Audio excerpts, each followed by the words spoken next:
today on Divorce Court. I feel that Joseph is not physically cheating, but emotionally cheating. He conversates with females on the phone. I want to be independent. It doesn't allow for me to give her everything that I know I can give her as her mate. So I'm an independent woman. I'm gonna be strong with or without him. We can't communicate on certain things, then how are we gonna make this work? How are we gonna be together? And he doesn't communicate with me, but he can find time to communicate with other women. Sometimes your attitude make a preacher want to cuss. Come on now, Taquita. He would be an awesome husband. It's just some things that we need to work on. Divorce Court is now in session. Good day, ladies and gentlemen. I'm here today with Taquita Moten and Joseph Woodley. The two of you have been together for 1 year and engaged for the past 6 months. Although you are engaged, you're not quite sure you want to jump the broom, so you've come to me for my advice. I've given you my compatibility test, and you filled it out. You've also given me your marriage license with permission to tear it up should I think your union is ill-advised. Mr. Woodley, I'm going to start with you. Why don't you tell me why we're here today? Well, we're here today because she accused me of being an emotional cheater because I have a lot of female friends. I thought everybody had a lot of female friends, especially if you're a man. And, you know, I know everybody. So you know everybody. I know everybody. I know everybody. And I think a lot of that comes from the fact that, you know, I talk on my phone, get text messages, or every time we out somewhere, I see some people that I know, and they're like, hey, Joe, I'm like, hey, how you doing? It ain't nothing, just, how you doing? Nothing but how you doing? Man, it ain't like I'm trying to go home and sleep with them. I'm just, you know, how you doing? But I think a lot of that really comes from that a situation that happened. One morning, me and her in the bed. Right. It's a nice Saturday morning. Right. And my phone go off. It's probably about 7:45 in the morning. So I get the text message, and the female say, "Hey, baby, daddy." I'm like, who is this? Because, you know, the name ain't in my phone. So I ain't think nothing of it. But, you know, she trying to figure out why you got a text message at 8 o'clock in the morning, you laughing about it. So, you know, I let her read it. And I guess it didn't set the right way. So, you know, it was a bunch of banter, because I gave her my phone. She said, baby daddy. And I'm like, the chick said, yeah, baby daddy, you know. And You know who it was? Man, let me just finish. That's wrong with you. You need to but anyway, before I was rudely interrupted, the female, her and the female went back and forth. If I was trying to hide something, I would have, you know, be like, I don't know who that is. But I gave her the phone, so they going back and forth. And when a female revealed who she was, you know, she told her in her text, do not text this phone no more. Do not call this man your baby daddy until we get a DNA test, because it's a little girl, I think she's about 5 or 6 years old, that this female been saying it was mine.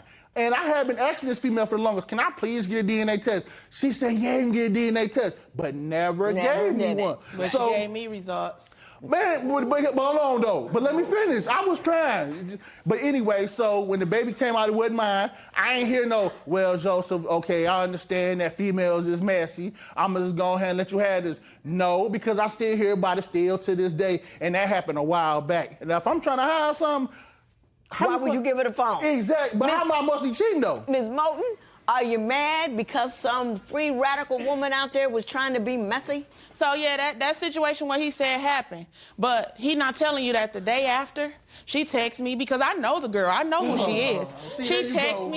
She texts me on social media. Yeah, he ain't all he cut out to be. He ain't ready to be in no relationship, da-da-da-da-da. And then she sent me a text message between them two. So he trying to act like he just don't like her, he can't stand her, this, that, and the other. But let me tell you what the text said, Judge. What is that? He say, hey, what you doing? She say, okay, she say, I'm at the doctor's office, what's up? He said, I'm horny. But he ain't telling that part though. He ain't telling that part. I just He left that whole part out. All I needed to know that he didn't. Ain't I talking right now? Okay.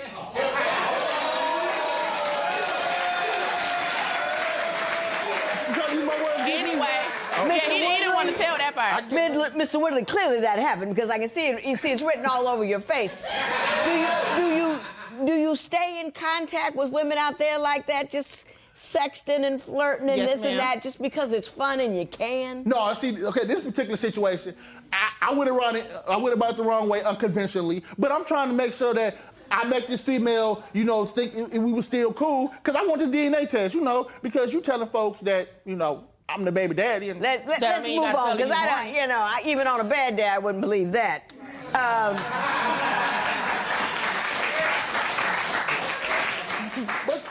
But y'all. What happened when you took your daughter to the daddy-daughter dance? Oh, yeah. Oh, that right there caused a firestorm of everything that you could think about. It was my daughter, Judge. Was it your daddy-daughter It was dance? my daughter So that he what? took. See, he took, okay, well, go ahead, tell me a story. But anyway, okay, me and her daughter went. We went to the daddy-daughter dance. We was decked out, man. We was clean. We was clean to the nines. So she wants to put things on social media of me taking the baby to the daddy-daughter dance. Which, by the way, was the sweetest thing in the world. Yeah, you know, I Thank you try for to doing be a good guy, you know. But the backlash behind that was something that I never thought I actually had to deal with. There's another female that Another one. Yeah, Go I like ahead, women. go ahead. We Ms. can establish Mr. that. Woodley. But anyway, it's another female that is no longer in my life. We don't have no dealings with each other. She wants to, again, text different things that went on between me and her, where it ended up with a $30 receipt being screenshotted. Yeah, I sent the girl $30. You know, she asked me for it. And that right there went on. And this was like, what, a few months after the DNA thing.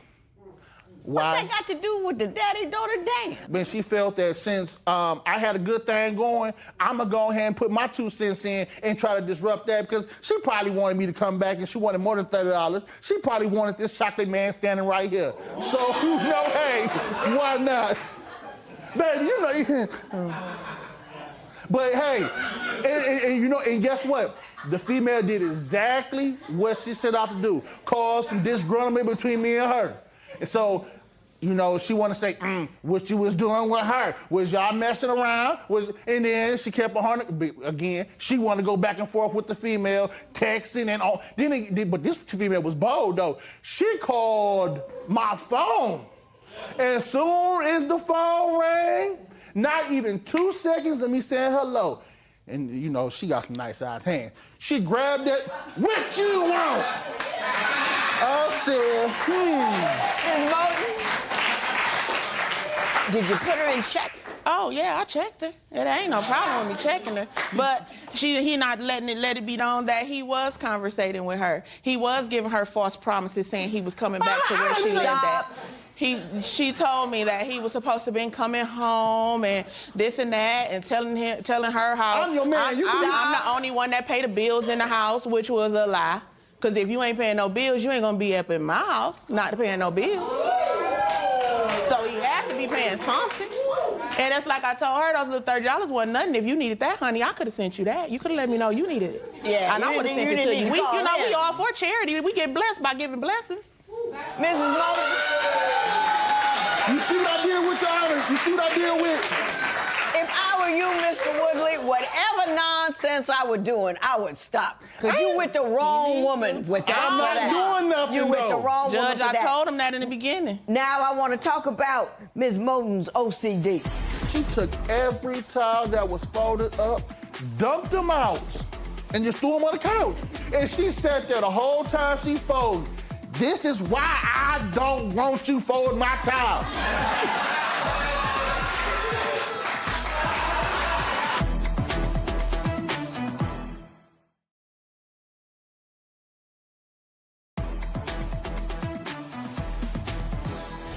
Mr. Woodley, you say Ms. Moulton has OCD. Why don't you explain that to me? Okay, here we go.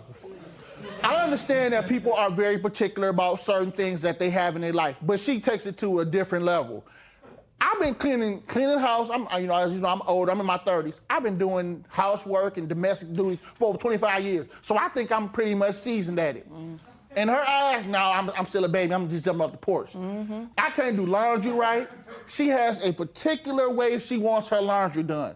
For example, if you wash white clothes, you better not wash no dark clothes, no light clothes behind it, because she got a theory behind that. You're going to have bleach stains on everything.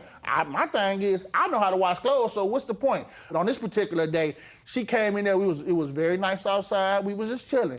And I'm thinking I'm getting away with something because, I forgot to put the white clothes in first, then do it the order that she did it. She got up. I know you just did not take them white clothes up out of there and then put too many times. But I mean, I'm trying to help out. Whoa. How come you have to do the white clothes last? Because you can get bleach on the color clothes. I ain't got no money to go keep buying clothes. Because they got big bleach stains on them. How you gonna have bleach on them? But it's a different load. Exactly. I know, but it's a tray where you put the bleach at. Okay. He can Tell the easily judge. make the clothes slide up against that bleach and it's still in there. Really? Do you have OCD? Yeah. I ain't been diagnosed, but yeah. Judge, I've been on my own since I was 19. I've been living by myself for a long time. So Right. it's like, for me to have to not do things in the order that I've been doing, it's hard for me. I try. It's some stuff that I don't even complain about. But certain things just gotta be done in. What's the most That's right. outrageous requirement other than the whites have to be done last as the last load? Them towels. If the towels are not folded a certain way, they can't just be folded. They towels, just fold them and put them up nicely. I'm gonna tell you this now. She told me before, if you can't fold them right, don't fold them at all. I'll do it. But I caught myself trying to fold the towels up. She goes in there to use a towel a few days later, and I don't know, for some reason, she must have rummaged through the whole little towel thing. She took every towel that was folded up, dumped them out. Oh yeah, she let me know that she dumped them out. And just threw them on the couch. And she sat there the whole time she folded. This is why I don't want you folding my towel.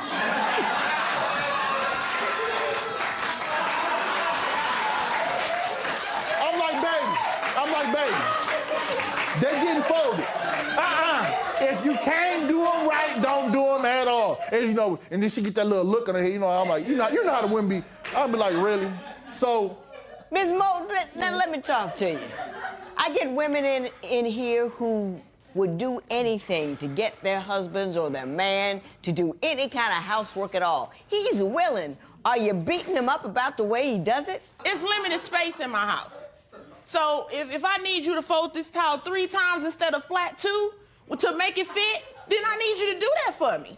It ain't enough room for it to be flat because it ain't gonna be enough room for all the towels. And that's all I tried to explain to him, and plus, I mean, that's just the way my mama taught me That's to the way you fold. want it. It's your house. And that's the way you want your towels folded. Fold. Joseph, the grass needs to be cut. Okay, I'm gonna cut it, but I work crazy hours. What goes on social media? She put on there, oh, he gonna be mad tonight because I done cut the grass, hashtag Miss Independent.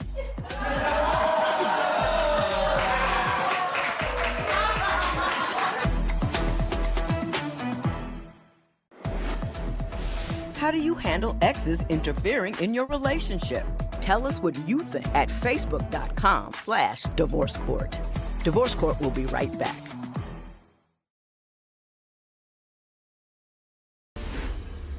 Mr. Woodley, you say Ms. Moulton is too controlling. Explain that to me. Give me stories. I'm gonna give you one, okay.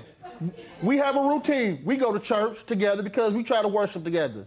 But as long as we make it there before the preacher start preaching and they start singing, it don't matter how I get there. If I want to take Timbuktu to get there, we're gonna get there. So this particular day, we get in the car, we riding good. We didn't even get 500 feet up the street. I know you ain't finna turn left, turn right. And then after you turn to right, turn left. I'm like, hold on, baby. I'm driving. Ooh, what did I say that for? Excuse me, but I don't need to take the scenic route. I'm trying to get there so I can get, because she got a particular seat she like to sit in. I'm trying to get to my particular seat. Yeah. Everybody in the church know about it. But anyway, and you best to believe she gonna let you hear about it. If you would have been here on time, we would have had our seats. Exactly. You know I don't like sitting over there. What? Now, Ms. Moulton, doesn't the word go throughout the church? Do you have to be in a particular seat to get it? It don't have to be a particular seat, but it got to be in a particular area. A seat is a And why seat. is that? Because it's like my viewpoint. I need to see it from. Jesus can see. angle, Jesus you know. can see you everywhere. You see that's- every seat. it ain't Where that. Come on, man. I mean, my viewpoint. It's not even a point. Answer this question. Do Jesus need a viewpoint to bless you? So why you need a viewpoint to sit somewhere just to get Judge, the I'm word? talking to you. Huh? Yeah. I'm just asking a question. Though Mr. Woodley has a point there. I understand that, but my thing thing is, why we gotta go here and then go there and then go over there and then come back? I just want to go where I got Straight to go to and get it. back. I like to be at home. Do you say he's too independent or you say she's too independent? She too independent. Tell me about that, Mr. Okay, Woodley. now, the grass. I have a problem with the grass. Joseph, the grass needs to be cut. Okay, I'm going to cut it, but I work crazy hours. So this particular day, she told me the grass needed to be cut. I said, baby, I get to it. While I'm at work, I come home. As soon as I hit the block, I see fresh lines. Okay, I go in the house. I ain't going to fuss with it because it's late. So I goes on social media. She put on there, oh, he gonna be mad tonight because I done cut the grass, hashtag Miss Independent.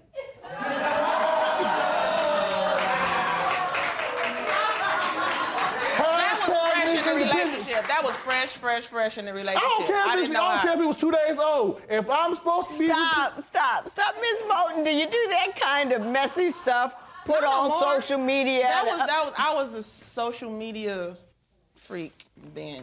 Have you recovered at all? I have. I don't even be on there like that no more. Oh, that's good. But since we're talking about social media, though, I don't do nothing. I don't do nothing indiscretions on social media. He looks single on social media. I'm nowhere on his Facebook. I'm nowhere on Instagram, Twitter, I'm nowhere. Don't nobody know nothing about me unless I'm a family member. It's a family member or something like that. Okay. I got a sense of what's wrong. I'm trying to figure out what's right so I can figure out if there's really any point of me addressing the marriage. Please do. Please do. How much of your relationship is okay to share online? Share your opinion on Twitter and Instagram at Divorce Court. Divorce Court will be right back.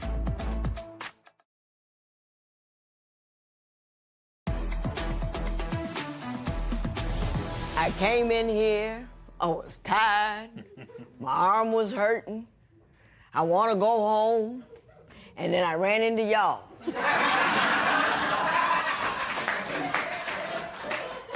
Now, at first I was a little concerned because Mr. Woodley seems to be a bit of a ladies' man. Yes. And he enjoys being a ladies' man. But Mr. Woodley's primary problem is he just likes entertaining people. And whomever he can entertain, he will do that. You entertained me here today, you get points.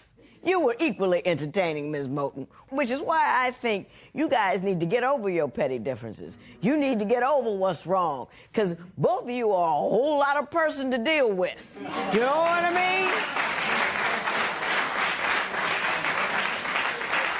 You gotta order to the laundry, then you gotta wait that the towels need to be folded. You got to look at Jesus from the correct angle. I mean, there's a lot going on over there that a lot of men just wouldn't put up with. And then on the other hand, we have him.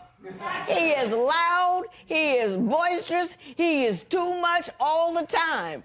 I think what you two ought to do is take this marriage license, tiptoe out of here as light as you could possibly manage. Go hand in hand, get married, keep each other off the streets, so the rest of us will be safe. This matter is adjourned.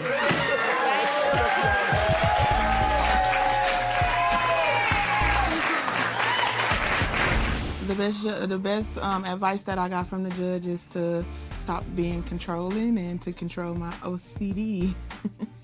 The best advice she gave me was to calm me down a little bit, stop being so entertaining, and just mellow it out a little bit, just make her feel comfortable and secure. The judge took care of us.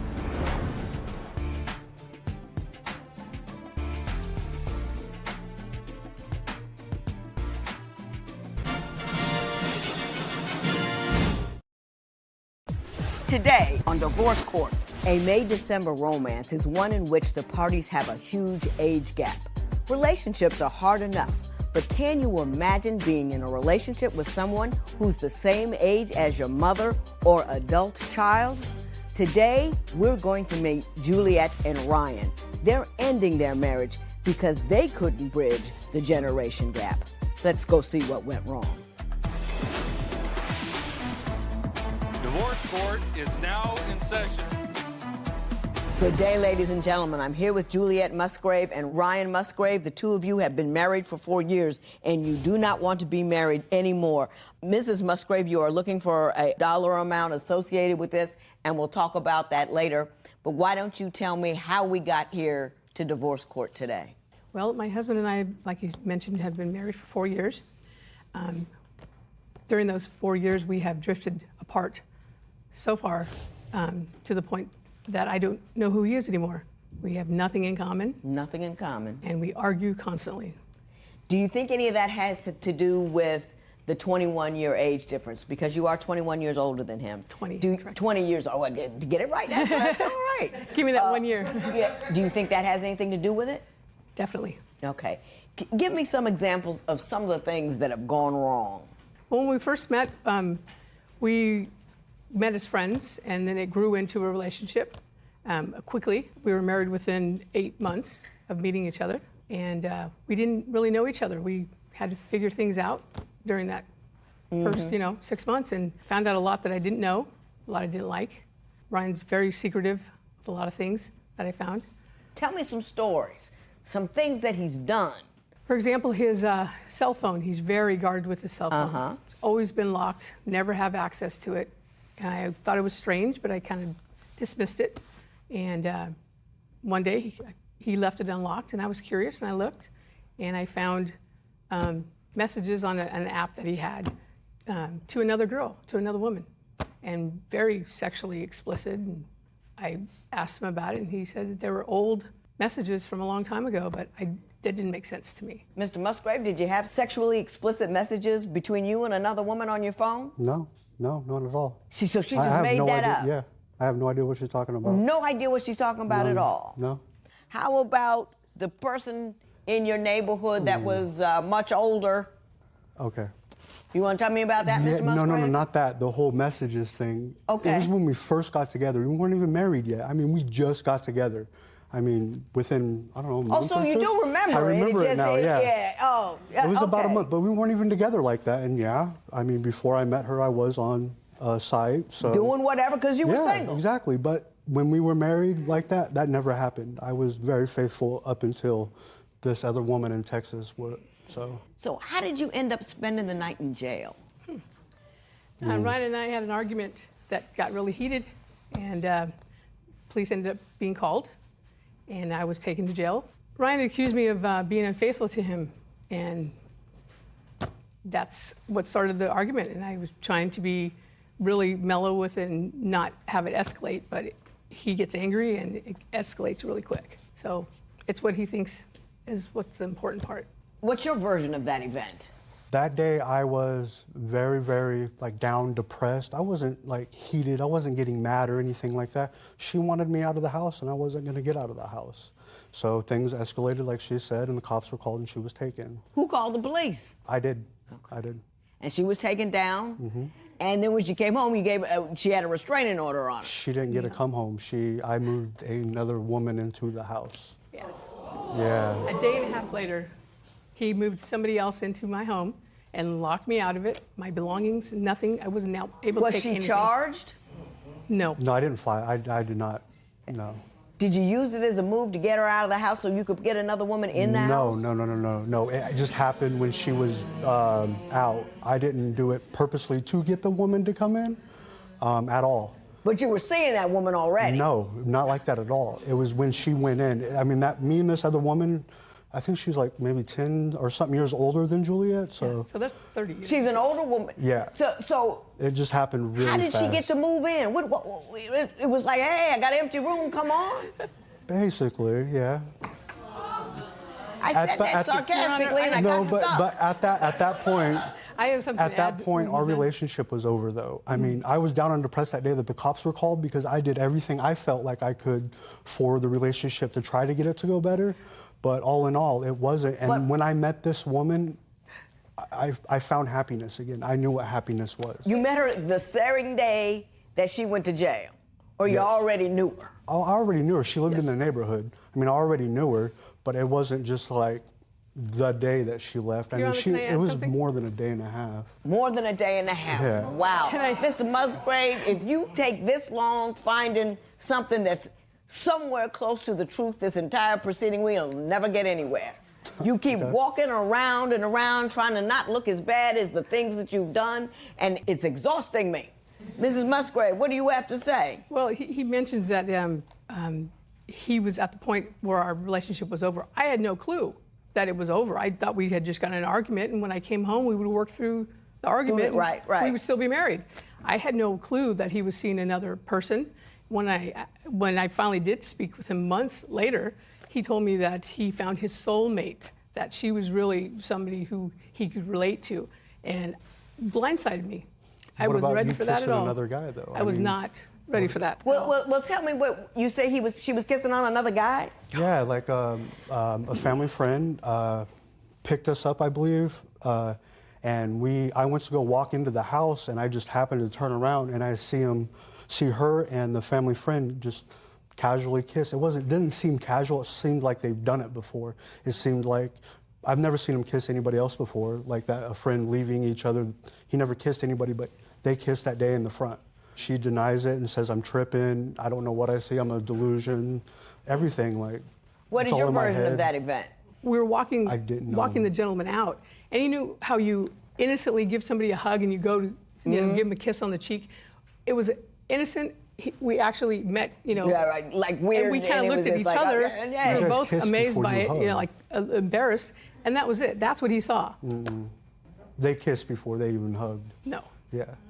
Well, let me move forward. Talk a little bit about the age difference and how that factored in to the failure of this marriage. We were living in Arizona, and he was working at a Mexican restaurant. He ended up getting fired because he was inappropriately using a burrito in a sexually content way, and somebody saw him do it, and he got fired. Mr. Musgrave, were you sexually inappropriate with a burrito?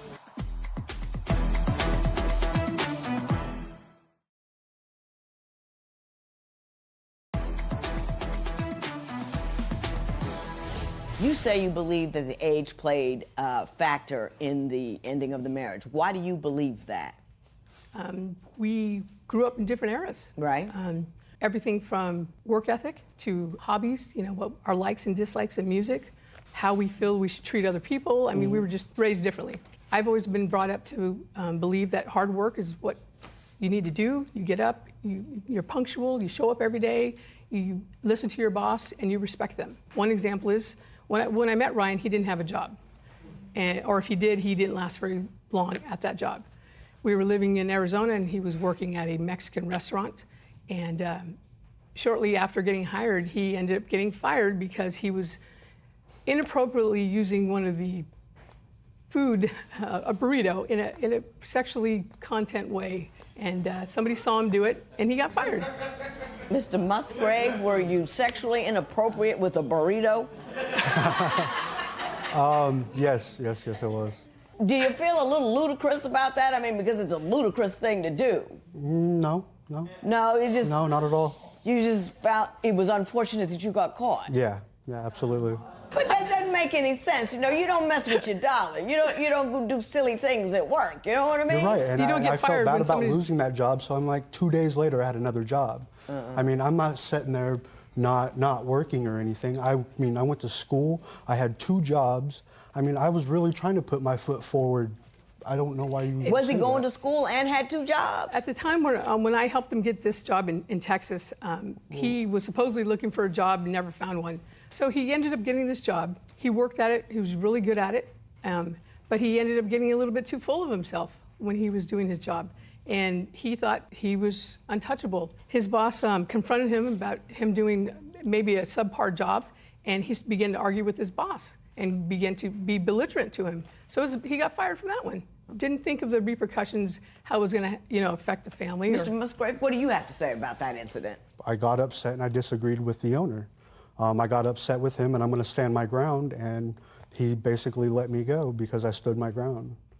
I should have been paid a lot more than what he wanted to pay me, so I'm not going to step back from what he owes me. So. Instead of just taking it as Mr. constructive Musgrave, we've been criticism. talking about you a lot, so now I want to turn the tables a little bit. Wilma, I want to go to you and find out what you think is the major component or the major problem that you have that caused this marriage to come to an end. Juliet became my mother than my wife. Like, tell me what clothes I would wear. She would not allow me to put the clothes I wanted on to go out because she didn't think it looked good with her wardrobe. Isn't it too much kind of tell a grown man what to wear?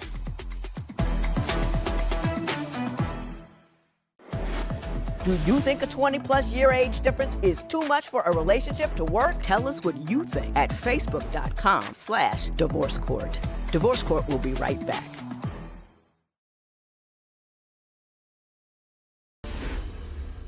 So, Mr. Musgrave, what do you see as the major problem in this marriage? Juliet became my mother than my wife. I mean, she would nag at me, put me down, belittle me, tell me things to do like a mom would. And I mean, they weren't all bad, but I mean, I started feeling like she was my mother, not my wife. I feel like age wasn't a big thing. I really, until like maybe a year after being together, then I started feeling like age was a problem. Was a problem, I looked at us as equals for the longest time. Yeah. I mean, I respect the woman, everything like that. But Your Honor, Give me a couple of examples of her nagging and being more like a mother than a wife. Like, tell me what clothes I would wear. She would not allow me to put the clothes I wanted on to go out because she didn't think it looked good with her wardrobe. Just recently, she said, no, you're not gonna look good in that, you shouldn't wear it. And I wanna look good and feel comfortable and be sure of myself, what I'm wearing. And she doesn't allow that. I mean, that's not true. Isn't it too much kind of tell a grown man what to wear? If he wants to be looked at What as about an you adult, throwing he them has away, to look though? like an adult, not like a skater kid that just came in from the street. Did you notice his wardrobe when you were dating him? yeah, Yes, why'd you marry but me in the first place then? I didn't marry your clothes, I married you. Exactly, so why The is the clothes clothes could be, problem? you know, See, updated. you fall into the trap of I've got the basics of what I want, and then I'm gonna pick at him until he becomes the man I really want. And you can't do that to people. He was who he was. If he was dressing like a skater, that's where his head was. That's where his maturity level was. That's who he was. You can't get him and then get mad because you get the guy you picked. You knew the age difference. You know what I mean? He's a younger guy. He's not going to have the same mentality that you have, and you can't change him. You can't age him 20 years and make him behave like you want him to behave. That's not right. No, I didn't try and change the way he behaved. Just, I didn't want to be embarrassed of Just what my he was wardrobe, wearing right? if I was going to be with him. Yeah, but I can tell by your tone. It's very condescending. I didn't mean it to be that way to him. I don't think you meant it to be that way, but I think that's what he heard, which is part of the reason why we're here. Did you understand what I'm saying? I do. You know, things went very far south, and part of that was a guy that was a whole lot younger than you and But, didn't Your Honor, appreciate. I didn't try and be his mother because I just tried and to guide him in the right way. There was an age difference, and Why not? I was Help me, aware not of that, guide me. and I didn't want to come off being the mother. What form did this guidance take? What kind of things did you guide him in? Well, him being so much younger didn't have the experience of going through some of the life lessons that I have already lived through. So I would give him my examples, and this is how I dealt with it. And he would take it as, this is how you should do it. And that was not the case. Not at first. Not at first. I actually took her guidance in and actually went with some of it. But when I would not take her guidance, she'd become angry. She would like mess up the whole afternoon or evening because I didn't follow what she wanted. Well, sitting at home is not my idea That's of what I being wanted to productive. do. I mean, I was you know, off we have a work, not household that we working. have to pay for, and we have a future that I thought we were trying to work towards together. And he doesn't do it. He's playing a game. Exactly. Okay, he was playing the game. I want to talk about whether or not you respected one another's property and if that too had something to do with the end of your marriage. What is fair to expect your partner to change after you marry? Share your opinion on Twitter and Instagram at Divorce Court. Divorce Court will be right back.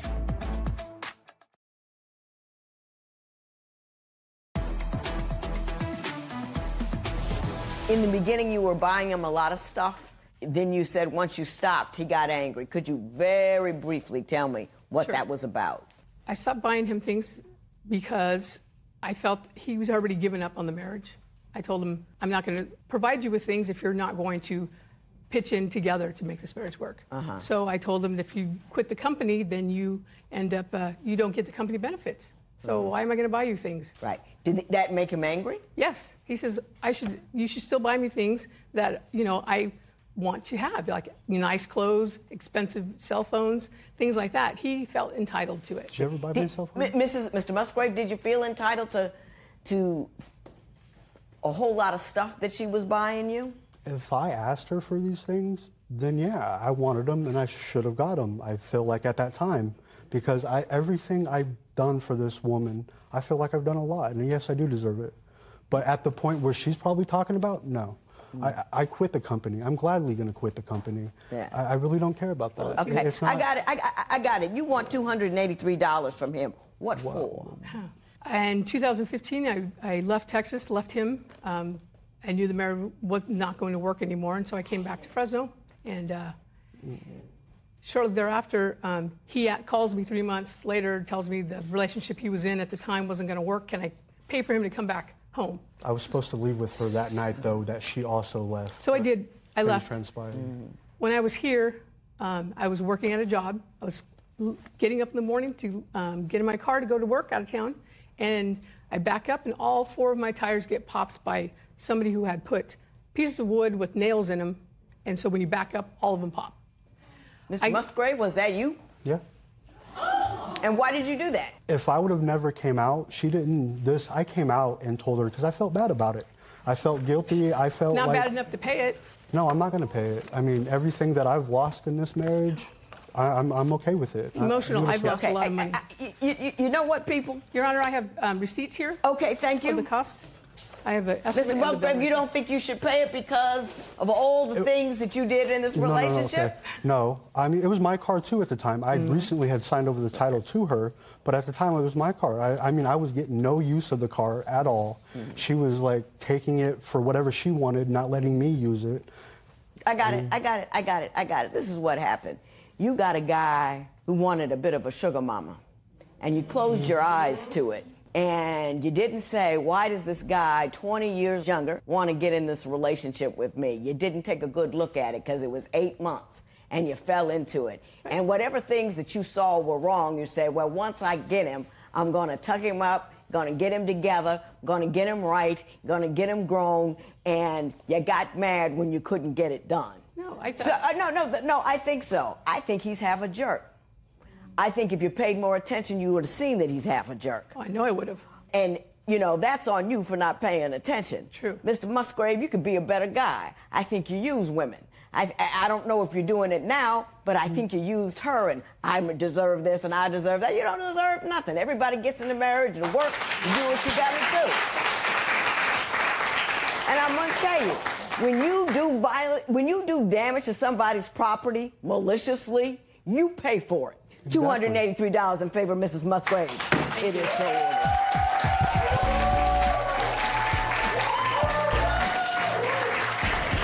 In the future, I will take more care to date somebody who I have more in common with. I would have been with Juliet regardless of receiving gifts or anything like that because it was a relationship and I was in it for the long haul, the good or the bad. The extra stuff just came from her when she wanted to get it for me. So, yeah, I'd still be with her. I feel like I lost my best friend. It's sad.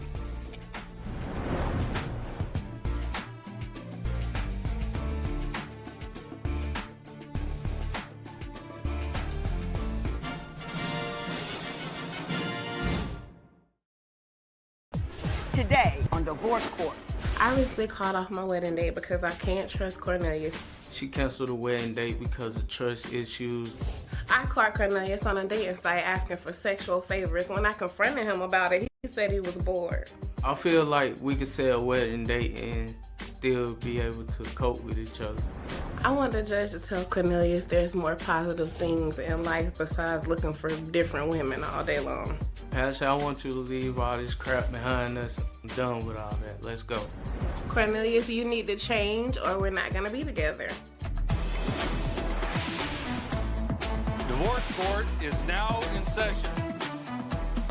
Good day, ladies and gentlemen. I'm here today with Pasha Nixon and Cornelius Jenkins. The two of you have been together for 2 years, engaged for a year and a half, was set to get married last Friday. Wow. But Ms. Nixon called it off. So we're here on a Before Your Vows because you want to be married, but you're not sure if it's going to work out. So I had you take my compatibility test. You gave me your license with permission to tear it up should I think this union is ill-advised. So Ms. Nixon, I'm going to start with you. Why don't you tell me about this relationship and how we got to where we are today? All right, I'm gonna tell you, I hope you're ready. So, I've been with Cornelius for 2 years. When I first met him, I was a struggling single mother. I'm better now, but in my life, I've always been there for everybody. He was the first person to come along and be there for me. If my gas was on E, he filled it up. If we was hungry, he filled the full refrigerator up with food. If my house was dirty, he came over and cleaned it up, called him Mr. Clean. Yeah. He was doing everything for me. I started thinking to myself, this is too good to be true, so I started checking that phone, and lo and behold, there it was. There was some girl, she had her private part showing, giving him the address to come over and come Deal with the partake private of part. everything. Yeah. And they was discussing, do you have condoms and all kind of stuff. So it seemed like they was gonna get down with the get down. So I was raised not to never put up with cheating, so I broke up with them immediately. He left some flowers outside. It was some beautiful roses and a letter, and the letter seemed really genuine, so I gave him another chance. And I've been giving chances ever since. We've literally broken up every month for the first full year of our relationship. Every month? Yeah, every month. Was it always for cheating? It was for catching him on different dating sites saying, let me bring you over, let's do this, let's do that. Or, you know, for instance, he ordered a pizza on my account, so I saw that he ordered the pizza. Right. And the girl called me and was like, hey, I'm outside trying to deliver your pizza. I called him, I was like, the girl trying to deliver the pizza. I checked his phone records because I can see everything. I got it to the point where if he sneezed, I can see what's going on and what time it was. So I checked the phone and I started seeing her number was in there where he'd been texting her. So I called her like, what's going on? She was like, your boyfriend all on the site saying that he want to be with me, or calling my supervisor saying that he wants me to be his girlfriend. So they like, obviously this isn't your man. I was thoroughly embarrassed, and I'm at the point like, I need to cook, because if he ordered Chinese food, honey, and the Chinese lady come, I'm gonna be in trouble. So, you know, then there was another time where I was at work, I decided to take a break. He was like, I can't talk to you, which he always talks to me on my breaks. So when he said that, I already knew something was wrong. I was like, let me go on and leave and go over and see what's going on. A little girl comes sliding out like, hey, you know, trying to see what's up. And I went berserk. I couldn't even contain myself. I was very upset. Mrs. Jenkins, is all of that true, or is she confused? Oh, she ain't confused. Go on and tell her. Mr. Jenkins, do you Your have Honor. anything to say? She says you keep cheating on her. Is that true? Your Honor, I am a flirt, yes, I admit. But I made no promises to these women at all. If you're gonna Now, feed somebody, hang on. When you say flirt, what does that entail? I just tell them what they want to hear, that's all. There's no touching, there's no sexual encounters at all? No, not at all, Your Honor. None. if you say I'm gonna feed you and your kids, that's a promise. And it's like, okay, you've been feeding me and mine, so is you just the captain, save them of us all? You gonna feed all of us? Hold and on, feed all wait, the wait, kids, wait, and feed wait, the hungry? wait. Or what's going on? Wait. Why do you lead women to believe that you're going to rescue them? I'm just that type of person that'll make somebody feel good, that's all. You just Captain Sunshine, spreading light and happiness wherever you go. Yeah, just wherever I go. Do you follow through by actually paying for things for these other women? I tell them that, but I never do it. Because I catch him before he can do it. He ain't got time to do it. I catch him. If she didn't catch you, would you do it? No. Yes, probably. So instead of spreading sunshine, you're misleading them for your own enjoyment. Because I don't understand what your purpose is. What is your game plan? What is your end Well, game? you know how a kid play a video game? That's how I do my enjoyment. So you enjoy flirting with women and make women fall in love with you. It makes you feel good about yourself. I'm not trying to make them fall in love with me because I only got one woman. She right here. Yeah.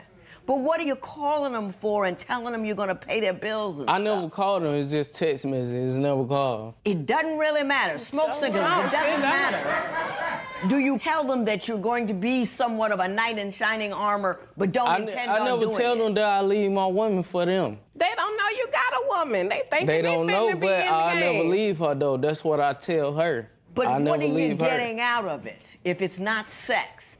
Enjoyment, that's all. I'm gonna need you to Ain't find nothing something else wrong to with just enjoy. hanging out with women. Ain't nothing wrong with that. Yeah, there is something wrong with misleading people. There is something wrong I don't with call it leading misleading. people to believe that you're going to do things for them and then not because it's fun for you. Do you get that part? I mean, I understand, but I don't see how it's misleading if I never had sex with them.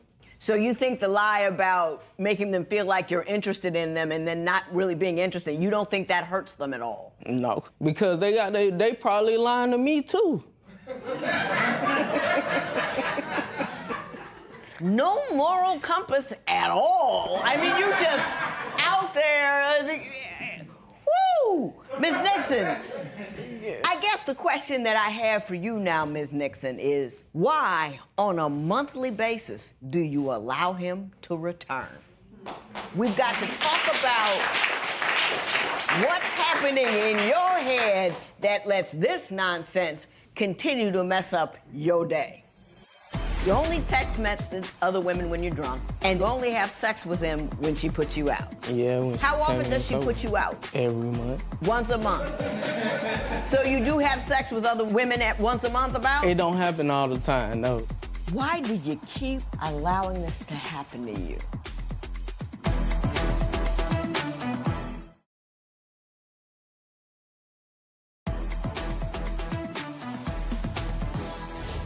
Why do you keep allowing this to happen to you? He knows what to say, how to say it, what to do. Like I said about the roses before, my favorite candy, genuine letters. He invites me out to dinner. Dinner is the way to a big girl's heart. If you say I can have dinner in the place that I want to, no matter how expensive it is, I want to go. So when I go to that dinner, he just knows how to make me feel like I'm the one, like I'm the most special person in the world. And nobody's ever made me feel that special before. This is the first time I've ever felt special. He's a gentleman. He really looks out for me. So it just caused me to be really attached and keep coming back. Because you want to feel like you're important to somebody and special. Yes. No other guys made you feel that way? Not to the caliber that he does. Like, yeah, they make you feel special, but then sometimes when you're a bigger person, guys try to take you out and want you to pay for the date or just try to use you for sex. So he was just the first person to really come along. Treat and you just like not you were have- somebody. Yeah, he was. Not an opportunity Yes. to get money or sex. Yes. Do you love her, Mr. Jenkins? Yes, I do. Did you hear what she just said to you? Yes. What did she just say? That I'm a gentleman. I know everything, what to do. But what's the most important thing that she just said? That she love me. She feels like she's nothing. She feels like she's got no self-esteem. And Yeah. that you make her feel like you're She- somebody, and then you rip it out from under her every time you do it with another woman. She only insecure because of her past. I understand that, but you're not helping. You said in here that you only text message other women when you're drunk, Right? and that you only have sex with them when she puts you out. Is that right? Yeah, when she How tell often me does it's she over. put you out? Every month. Once a month. So you do have sex with other women at once a month about? It don't happen all the time. No, it don't. But just a few times. Yeah. It How don't many happen women have every you had month. sex with in the last year other than her? 3, 4. 3 or 4? Yeah. You know about that? Oh yeah, I told you I find out about everything. And one of them was sitting on the bus stop and I had to look at her for 3 months. So yeah, I know about it. You say that when she's mad at you, she tells her friends about it and her friends come to you and tell you to step up your game. Is that accurate? Yeah, her ex does. Her ex does? Yes. She has his ex that message me and tell me the stuff that she's saying. He only tell me that because he think that he could take her away from me. Is that what you do? Is you have an ex dial him up and say, hey, if you don't act right, I'm gonna take his place? It's not like that. Like I was saying, with us breaking up every month, eventually I got tired of us breaking up and him dealing with other females. So I started confiding in that person, and that person started going back to him saying, step your game up. I wasn't talking to this person at all, but after I catch you with 3, 4 girls, as soon as we break up, I mean, as soon as I walk away the door, well, what you doing? You want to come over? So I'm like, okay, I'm sick of this. So yeah, I did start confiding and hanging out with that person. I got you. And nothing wrong with it either. I mean, you getting treated that dirty, you're gonna tell somebody because Right. you're hurting. You talk to him and whoo, nothing happens. Yeah. Mr. Yes. Jenkins, I understand you want Ms. Nixon to have your baby, so I want you to tell me why you want that and what you think that'll do for your relationship. I could be a real good dad. I'm asking you, can you meet that criteria? Because I don't think you can. Yes, I can. You coming up here a little boy. You want to feel good about yourself, so you tell the women, oh yeah, they like, you know, all that. But the whole thing about being a good father is putting your needs and wants second to somebody else's. And you don't seem like that guy. Do you think flirting usually leads to cheating? Tell us what you think at facebook.com/Divorce Court. Divorce Court will be right back. Mr. Jenkins, I understand you wanted to have your baby. Tell me why you want that and why you think it's a good idea given your relationship is so rocky. Because I'm a good stepdad, by the way, and I know the pros and cons of being a father. It'll bring me closer to the family, basically, because I'm just a stepdad, so I'll be a real dad to my own child. And you think that'll make your relationship better? Yes. You know, one of the most important things you can do for a child is to make sure that the mother of that child, the woman that raises her, the woman that diapers him, feels good about herself, that she's stable and that she's calm and she's secure. That's the best thing you could do for a kid. Do you think you could do that for a child of your own? Because clearly, even though you say you're a good stepfather, you don't do it for this child. Do you think the fact that that other child would be yours would allow you to do that for him? Yeah, I could be a real good dad. But that's one of the criteria. I'm asking you, can you meet that criteria? Because I don't think you can. Yes, I can. You coming up here a little boy, as far as I'm concerned. I mean, you want to feel good about yourself, so you tell the women, oh yeah, they like, you know, all that. It's small, it's self-centered, it's narcissistic for you to feel better at everybody else's expense. And then you say you're going to be a good father, but the whole thing about being a good father is putting your needs and wants second to somebody else's. And you don't seem like that guy. I mean, what am I missing? Well, what you hearing today, Your Honor, is the past. I'm not that same guy anymore. You saying that I'm a little boy, I appear to be a little boy to you? Yes. I'm a man now. When did you become a man? Got a date for me? No, I don't, but every day it takes a challenge to be a man. And I believe that, absolutely. And one of those challenges is to behave in a manner that honors the woman that you're with. When was the last time you were texting another woman or telling her she's cute, this and that and the other? When's the last time you did that?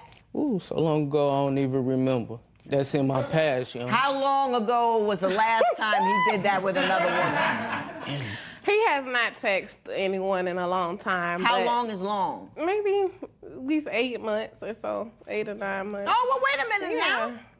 Why did you call off the wedding last Friday then? Because about 3 weeks ago or so, he butt dialed me by accident, and I heard him talking to a female coworker, and he told her that I was just his baby mama and we co-parenting.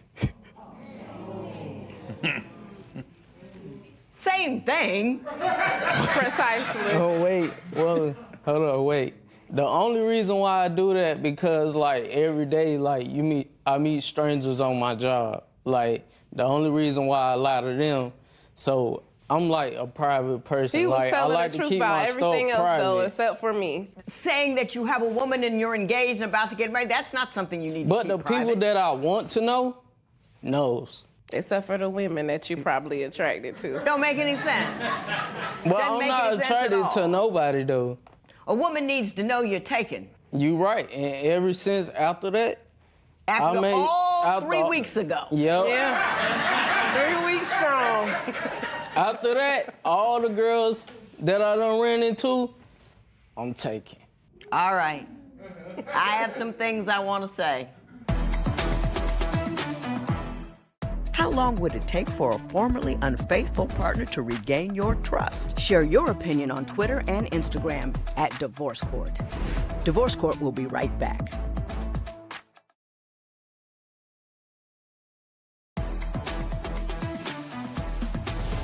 Don't you listen to them. The people that tell you you're not as good as because of your size. You know, you made a joke about way to a big girl's heart is food and all that kind of stuff, and you feel that guys don't take you out because, you know, don't you listen to them, because it's not true. It has nothing to do with your values.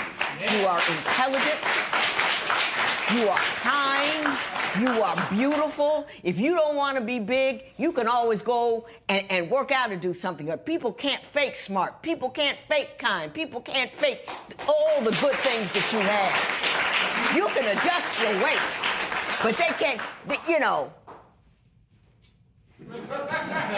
Don't you buy into it. You carry yourself with pride and concern and like you somebody, because you are somebody. Your value is there. He sees it. He's a jerk, but he sees it. He really, really does. Now, Mr. Jenkins, don't like nothing you did. I think that you're a bit of a con man. You get enjoyment out of having women think you're all that, and I think it's small-minded of you. But I think somewhere deep down in the middle of that mess you have for a conscience is a little piece of humanity that you need to work on. This woman loves you.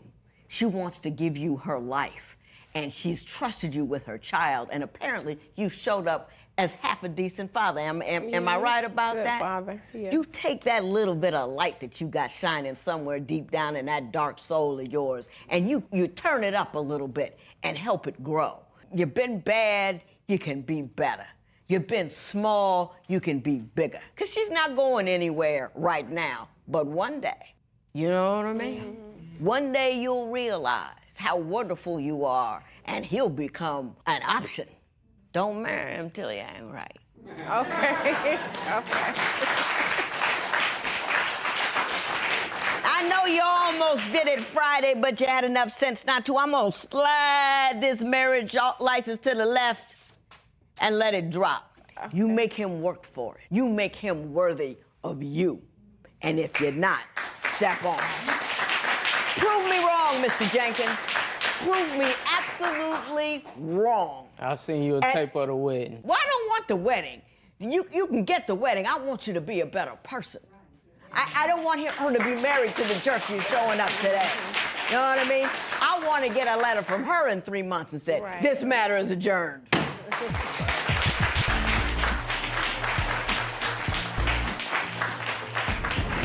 When the judge told me that I need to feel better about myself, it made me feel empowered and made me realize that maybe I should worry more about me and focus more on me and my self-esteem.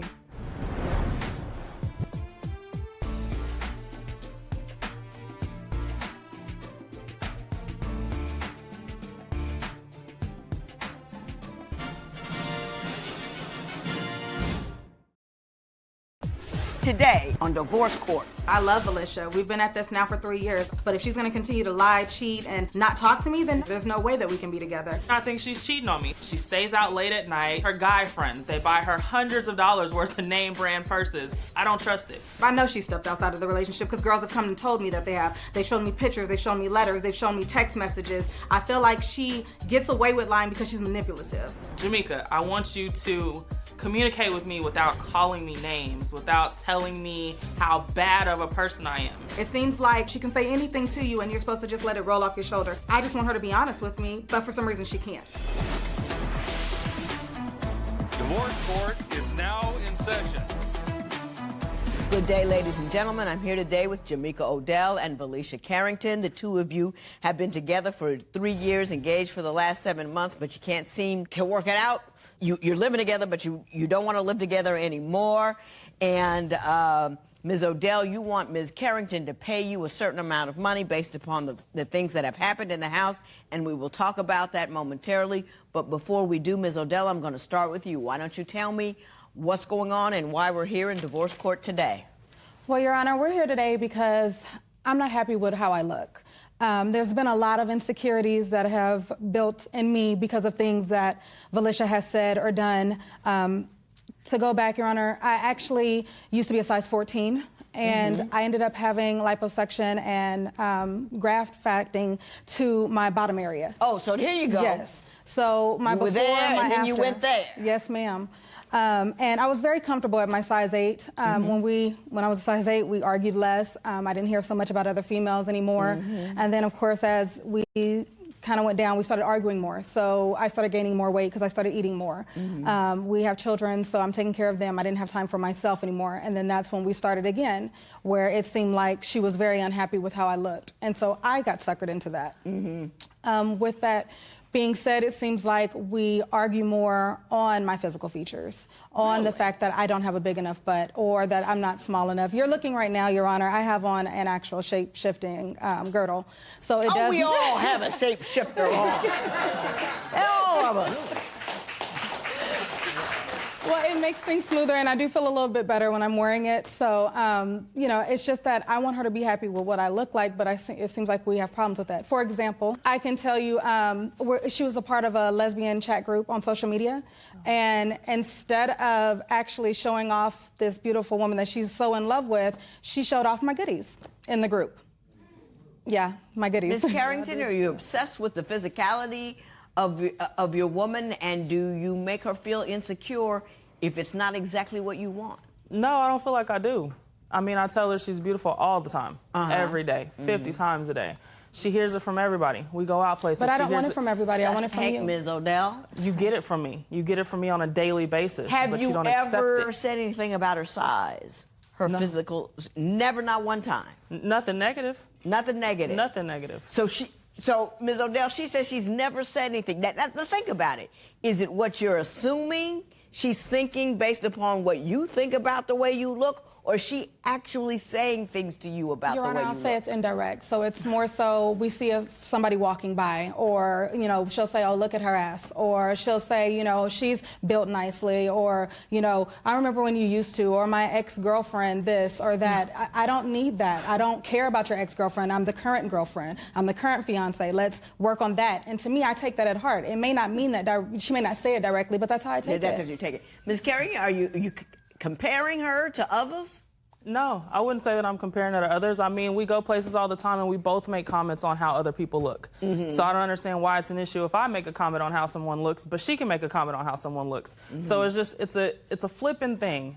It's like, in a way, it's not my problem that you're so insecure because I tell you all the time how beautiful you are. If we can sit somewhere and both comment on how someone looks, why is it a problem if I comment separately? That I'm insecure, but yet there's comments that are being made or there's things that are said or done that make you feel that way. I don't even feel comfortable having my clothes off when the lights are on. What does she say, though? Because so far, she's denying that she does that at all. You say she's, oh, look at this beautiful woman, but she tells me you do that too, do you? Well, we do that together. We will say together. Okay, so what does she do that is She'll reference back to that size 8. Oh, that size 8 girl is beautiful. That size 8 girl, whatever. Does she say that to you? Yes. Yes. So when she looks at a picture with you, that size 8 girl was beautiful. She actually does that. She's actually done that because I bring up my size a lot that I'm uncomfortable with it. So we do talk about our size, just like she's insecure on what's lipo as well. I think it's you. I think that no matter what she says, you know, if you wear purple glasses, everything you see is going to be purple. And you are wearing, I don't like how I look glasses. So anything that she says or does that could remotely be interpreted as a ding on your size, that's how you take it. And that's probably everyone. I understand that you had liposuction at one point. Yes. And it didn't turn out too well. It did not. What happened? I actually suffered with an infection afterwards. Basically, I swelled up twice my size. I had to stay in the hospital for almost a week and was under antibiotic therapy during that time frame. Have you always had issues with your size? You know, when one take a little out of here, put it back there? No, I actually, before my kids, I actually liked my size. It was after my kids that I started struggling with that. Yeah. Yes. But that's your struggle. It is my struggle. It's just that I don't take the things that she says to me that she's insecure about herself, and I never flip it on her, or I never bring up any reference. Because to her, she was smaller when we first dated as well, and I never bring that back up, even though she will. Anytime that we've had an argument before, and during the argument, she'll tell me that just because you're not happy with yourself, yeah, there are things that you can change with yourself. There's things that you could definitely do differently. There's things that why don't you just get up and exercise? I think that's probably in response to, yeah, there are things you can do differently because you want to do, because I know you want to do more plastic surgery. I do. And she's probably already weak in the knees behind that liposuction you did because it almost killed you. So when you keep going on about that, finally she gets frustrated and says, there's things you could do. You could actually exercise. But Your Honor, if that's the case, then why does she want to do lipo? She wants to do the want to same do thing. liposuction? Yeah, I did want to do liposuction on my stomach area. Yes, I did. And the reason I wanted to do it is because I have embarrassing moments when we go places with our kids and I can't fit in a seat. So I have to be the one to stay back while they go and do everything else. So is that not a double standard? Go out, get some gym shoes, and but that's healthy. Drink more water. You know what I mean? It's you know, it's better than surgery. It's cheaper and everything. So I wake up one day and I get a phone call from work and I need something to write on.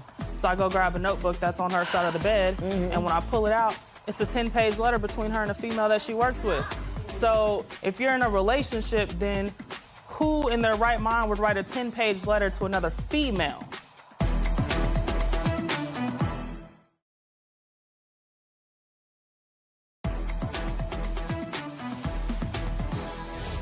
So, Ms. Carrington, why do you believe Ms. Odell cheated on you with a coworker?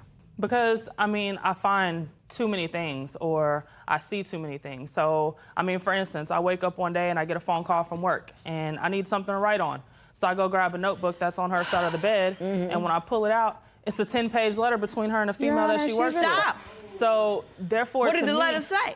I mean, just how she enjoyed her time out with the girl and how she's in love with the girl's body and just the physicality of the girl. And it's just like, if you're in a relationship, then who in their right mind would write a 10-page letter to another female? Did you write it? Yes, Your Honor, I did write it. And in that letter, did you say things that would not be appropriate for a person in a committed relationship to say? She understands what the letter was.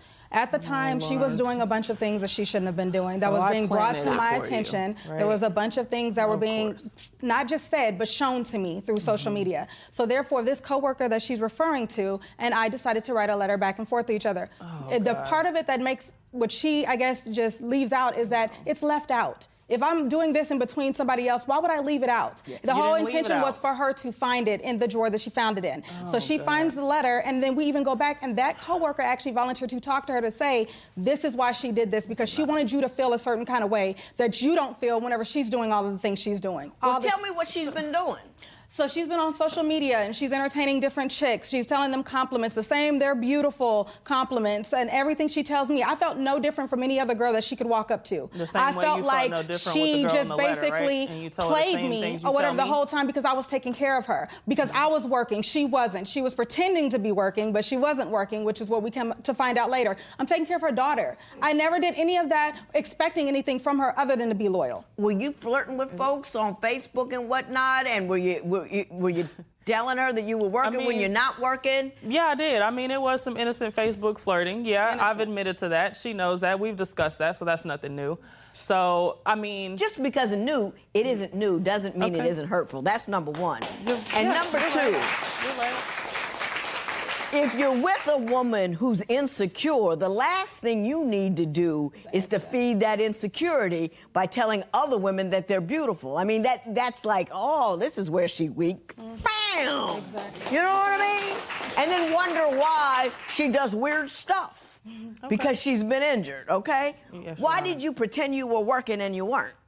Well, in the beginning, I was working, and then I wasn't, and it was just one of those things I didn't really feel comfortable in coming out telling her that I wasn't working. What was it about being unemployed that you couldn't tell the woman that you love, this is what happened to me? It was a pride thing. Like I said, it was just something I wasn't used to not working. So to not work, in my eyes, it looked, I guess kind of lame. Like I'm lame, I'm not working, she's working, we've got the kids. So it was just a thing that I wasn't ready to tell her, so I didn't. I got it. I understand. We're supposed to take a trip to Florida together. Her plan, not mine. We get to the airport. She lets me dress up, get down to the airport, lets us get into the airport and look like a complete idiot in front of everybody in line because the lady says, oh, we've been trying to contact you, let you know it was insufficient funds, that the tickets were never purchased.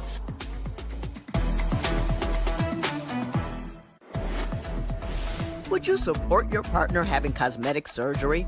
Tell us what you think at facebook.com/divorce court. Divorce Court will be right back. Ms. Odell, you say Ms. Carrington is verbally abusive. Why don't you tell me about that? Your Honor, when she gets upset, it's a completely different person. I tell her all the time that when I look into her eyes when she's mad, it's like you don't see anything but darkness. She'll turn around and she'll say some of the most cutthroat things to get under your skin. She just wants a rise from you. She can call me a bitch, she can call me a hoe, she can call me anything, things she knows is untrue, just because she's upset. And so then she goes into these spurts of like, you know, yelling at me and screaming at me. And even though it's not physically, it's just as detrimental as it is if she was putting her hands on me. Okay, Ms. Carrington, do you call her a B? Do you call her an H? Do you call her? Yeah, I do when I get upset, the same way that she says things when she's upset. We both say things. We both say hurtful things. We say things that we both regret. I mean, to me, yeah, I have called her the B word. I've called her a hoe. I've called her, I mean, any word that you can think of. I've called when her. someone's upset. Right. I've called her that. And I regret a lot of things that I say to her when I'm upset. But she does the same exact thing. So she can't tell me I'm verbally abusive when she does things too. We can get in an argument and she'll look at me and tell me I'm the worst mistake, that she shouldn't be with me, and all this. So to me, it's like a game of back and forth. So don't pin something on me when you do the same exact thing. I don't say she's the worst mistake. I can think of a million mistakes I've made that are worse than that. But for you to turn around and say that you've made these changes and then turn around and continue to do the same things. Well, what is she continuing to do? The lying, the keeping things from me. What does she lie about? She's lied about so much. For instance, I have a perfect story for you. We're supposed to take a trip to Florida together. Her plan, not mine. She decides it's a couple months. I'm doing a countdown on social media, excited to go. We get to the day of the supposed to take off. We get to the airport. She lets me dress up, get down to the airport, lets us get into the airport and look like a complete idiot in front of everybody in line because the lady says, oh, we've been trying to contact you, let you know it was insufficient funds, that the tickets were never purchased. I said, let her finish, and I'm gonna get to if it's that easy of a mistake and you're saying that you paid for the tickets, pull up your bank statement and show them on your phone that you paid for the tickets. She never would pull it up. It was always, oh, my account doesn't work, or oh, I can't log in, or oh, I can't do this. But the lady said, we sent multiple emails telling you that the tickets never went through. Ms. So did we go? No. What do you say happened? The lady didn't come off top saying, oh, it was insufficient funds, first of all. We had everything that we needed, and I'm sorry, but air flight anywhere is not gonna send you confirmation of something if you did not pay for it, period. I had no cancellation, I had no insufficient funds. What happened? That's all the lady said. Well, we tried to contact you. One lady says that. Then another guy says, well, no, because you have all the confirmation stuff here. So obviously it went through because you were able to receive confirmation. So I've already paid this money. She gets upset because she says, well, how about we just pay for another ticket now? No, because I've already spent money on these tickets. So why am I going to go spend again for the same exact tickets that I've already purchased? Right. So there was a mistake on their on their behalf. Yes. Why do you think it was a lie? It sounds like a perfectly No, it wasn't, because when they airline-like snafu. No, when I talked to them later, because I did go back and I looked into it more because it didn't make sense to me. As much as my family works with airlines and we have people in that industry, I've never heard of this. She turns around and tells me that she got the confirmation number. You're right, when you purchase it and it's pending, you do get a confirmation number for the tickets or whatever. She got that. But then she got an email following it a couple of days later that stated that the transaction didn't go through. And so therefore, that's the part she wasn't given. I got it. Woo! Yeah. Do you want to stay with her? I love her with my entire heart. I've never loved anybody the way that I love her. I've never loved anybody that way. Do you want to stay with her? Yeah. Well, let me try and help you. What would you do if you suspected your partner was a liar? Share your opinion on Twitter and Instagram at Divorce Court. Divorce Court will be right back.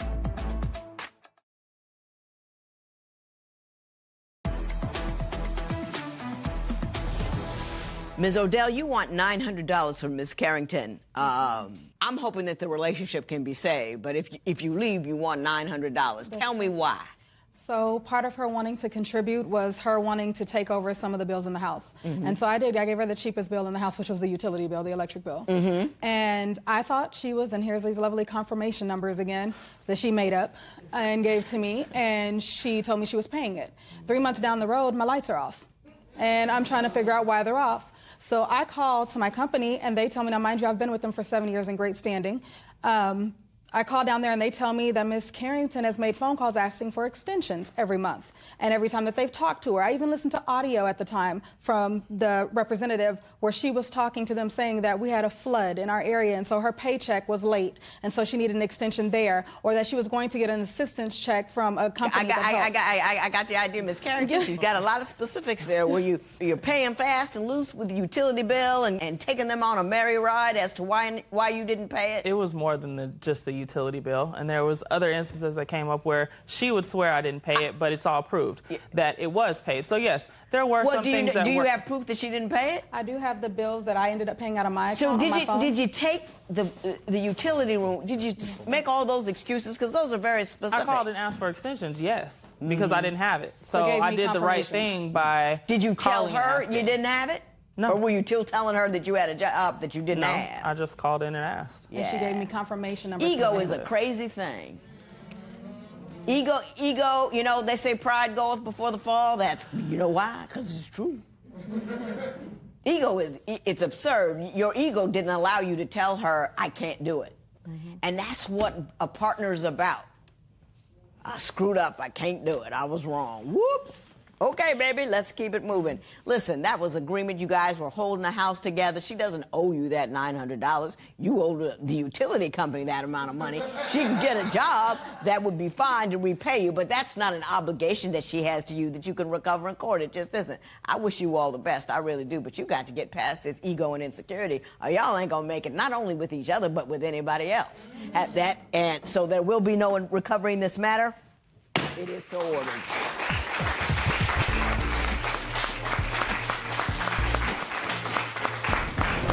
As far as her losing her job and her taking that to heart and not feeling comfortable with coming to me, I can see that because I know that she does suffer with wanting to be the dominant one or the breadwinner in the family. And so I didn't think that maybe it affected her that much because she didn't show it. I feel after today that I'm more comfortable in expressing things with Jamaica that I wouldn't express to her before. And it takes a huge weight off my shoulder because I can communicate those things to her.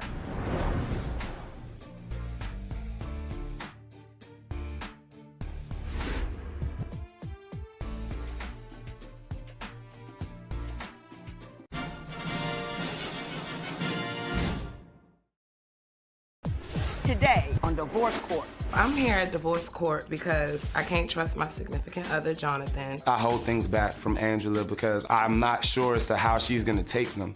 Jonathan has cheated on me twice. I went through his phone, I found out he was talking to other women. Angela thinks I'm meeting up with other women when in fact, she's the one who was meeting up with people. If Jonathan doesn't change, I'm done. I'm over, I don't wanna work it out anymore. This is it. I feel like this is a good opportunity for Angie to see another point of view, and maybe it will help her understand. I want to marry Angela, but I'm fearful that this relationship is over. Divorce Court is now in session. Good day, ladies and gentlemen. Here today with Angela, and please pronounce your last name. Oladiji. Oladiji and Jonathan Jilks. Correct. Hallelujah. Ms. Oladiji and Mr. Jilks, you two have been engaged for 1.5 years. You've been together for 2.5 years, but you're not quite sure if you should get married. You have one child together, and so you've come before me. You've filled out your compatibility test, which we will talk about later. You've given me your marriage license with permission to tear it up should I think your union is ill-advised. Ms. Oladiji, let me start with you. Why don't you tell me a little bit about your relationship and why you're here today? Well, I'm here today because I don't trust him. I don't trust him because he's always withholding information from me. He's always telling everyone our business. He doesn't tell me the same stuff that he tells everyone else. And the cheating, he's cheated on me a couple of times. Tell me about the first time you caught him cheating on you. The first time I caught him cheating on me was the day before Thanksgiving, and he was supposed to be going to West Virginia with his family, and he was supposed to be leaving that night, like 5 in the morning. He didn't call me on Thanksgiving, and I was looking for him. He didn't call me to say Happy Thanksgiving or anything. We were spending Thanksgiving separately. So that morning I called him. He didn't answer the phone. Jonathan always answered the phone. He didn't answer the phone, so I called his roommate. He was like, oh, Jonathan's here, but he can't come to the phone right now. And I'm like, why can't he come to the phone? Jonathan had our car, so he didn't think I would pop up. I grabbed my brother's car, and I zoomed all the way over there to see what was going on. I knocked on the door. No one answered the door. I was walking to the car. Jonathan followed me behind the car. I snatched his phone from him. He snatched my phone from me. I got in the car, locked the door, and I went through his phone. After I went through his phone, I seen that he had met up with somebody that night. He went to go pick somebody up, and she was still there. Like, he never dropped her off or anything. She was still there. I asked him about it, and he kept telling me nobody was in the house. And then he finally admitted to it. Messed up. Mr. Jokes, what do you have to say about that, sir? She didn't tell the whole story. So basically, I got in my car to drive and pick my older sister up so we can drive to West Virginia. She jumps in my car, snatches my phone out, hops out, and runs. So I get out and I grab her purse. She just disappears. I don't know where she ended up. So I ended up going through her purse and I found her phone. So I'm going through it. I see things. What kind of things did you see? Oh, I seen her talking to multiple males, flirting, sexting. Were you doing that? Yes, I messed up. I Okay. was. No, okay, so Mr. Jokes, were you messing around on her? I was. At the time? I was. I'll be honest about that. So you were both messing around on each other? We both were wrong. Okay, Yes. gotcha. Yes. Did that continue to be the case for a while? No. After she found out about that, I was like, you know what? Because I wasn't really messing with other women. This woman that I was dealing with, we met at the same time. I met her and I met back up with Miss Oladiji. So I didn't know how to break it off yet. So once she found out, I just ended it and I just went on from there. Right. Did you get over her cheat as well? Was that resolved at the same time, or do you still have concerns that she may be unfaithful? Well, the way my faith works, I believe that she ended it. She said she's not going to cheat. She's done doing that, and I believe her. Right. Yes. Okay. Now, I understand that in the course of becoming a couple, both of you realized that you both liked women, and you thought that polyamory, having another woman in the relationship, might resolve the trust issues. Is that accurate? Yes. I mean, why don't you tell me how that conversation went? Well, I mean, we always talked about it before we officially got in a relationship. That was something that I was interested in. And, you know, I figured that he wouldn't cheat. That would be okay. So that's why we... How did that work out? It didn't work out really well. I mean, it's still not working out because, I mean, he's still talking to people behind my back. He doesn't tell me anything. I thought we had some rules established with it, and... Is he sleeping with the women that you were going to be in a threesome with alone? No, well, one of the females he slept with before we met. So he wasn't supposed to bring her to our relationship. It was supposed to be someone we both didn't know. Mr. Jokes, do you have any commentary on that? Well, she's kind of correct. I met up with someone from my past and we chatted about the possibility of her joining this relationship, but she kind of wasn't into women, so I fell away from talking to her. Right. I ended up bringing it back up with her in another conversation. Are y'all ready to get married? I mean, it seems that you're looking to play. Ain't nothing wrong with playing, but why are you considering marriage? Jonathan's my best friend. He's not selfish. He's always there. He always has my back. He's a provider, and he's a great guy. Besides that, those are other good part. reasons. Those are good reasons. So let me change gears just a bit. Mr. Jukes, you say she has an anger problem of such magnitude that unless it is handled, marriage is off the table. So I want you to tell me about what's going on with that. Angela's anger is over the top. Like, that's my car. She took a stick to the back of it and beat it while I was sitting in the car. She destroyed 4 of my televisions. She destroyed keyboard, phone, you name it, she broke it. Ms. Oladiji, has he got that correct?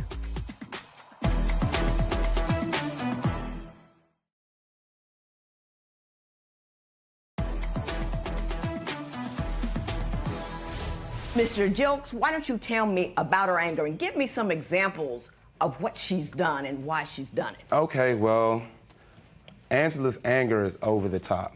Like, you know the song 0 from 100 real quick? That describes her totally. All right, I have pictures also of damage that she has caused. She, Well, let's look at the pictures of the damage she caused. That's my car. She took a stick to the back of it and beat it while I was sitting in the car. What was she mad about that day? We were having a conversation, and I guess she didn't like how it was going, so she got out, slammed my door, got a stick, and just started beating on the car. What else has she done? She took one of my stereo headsets and just bowled it down the hallway. She destroyed 4 of my televisions. She grabbed my Xbox One, raised it over her head, and just banged it on a metal rail. She destroyed keyboard, phones, you name it, she broke it. How often does she get angry like that? It's once a week at minimum. Ms. Oladipo, has he got that correct? Some of it. Okay, you tell me what it's like. Jonathan doesn't listen to me. Like, every time I'm trying to express myself or tell him what I don't like, my views on things, he just doesn't, it goes in one ear and out the other. Does he not listen, or does he not respond correctly, or does he not let you talk? He listens, and then he just do it again, over and over. Jonathan has female friends, only female friends. He doesn't have any male friends. And I find that to be a problem because he slept with all of them at least once. That's false. At least once, maybe one. And I'm like, if they can't be cool with me, or if they can't be friends with me, and they're angry with me, and they're starting drama with me, then what type of friends are they? Mr. Jilks, do you have friends that start drama with her? No, I don't. If anyone speaks to me, Miss Oladipo gets angry. If I speak to anyone, it's a problem. I'm not flirting with anyone. I just say, hey, how's life? To an ex-coworker or someone I grew up with or a friend of mine. I just check on them. I have friends who are single mothers, and before I even got in a relationship, I give them advice on, oh, you can't get your son Does to she know sleep. these women? She doesn't know them per se, but... Can I tell you something? If you really want to be married, Yes. if you really want to be married, you have to conduct your marriage from the inside out. Right. And it has to be like, this is our country. And you can't have alliances with people that your wife can't be in on. Do you understand what I'm saying? It won't work. I'm just telling you, it won't work. It won't work for a variety of reasons. Number one is because people will poke at your marriage if they have that kind of end. Right. And number two, it makes your wife insecure.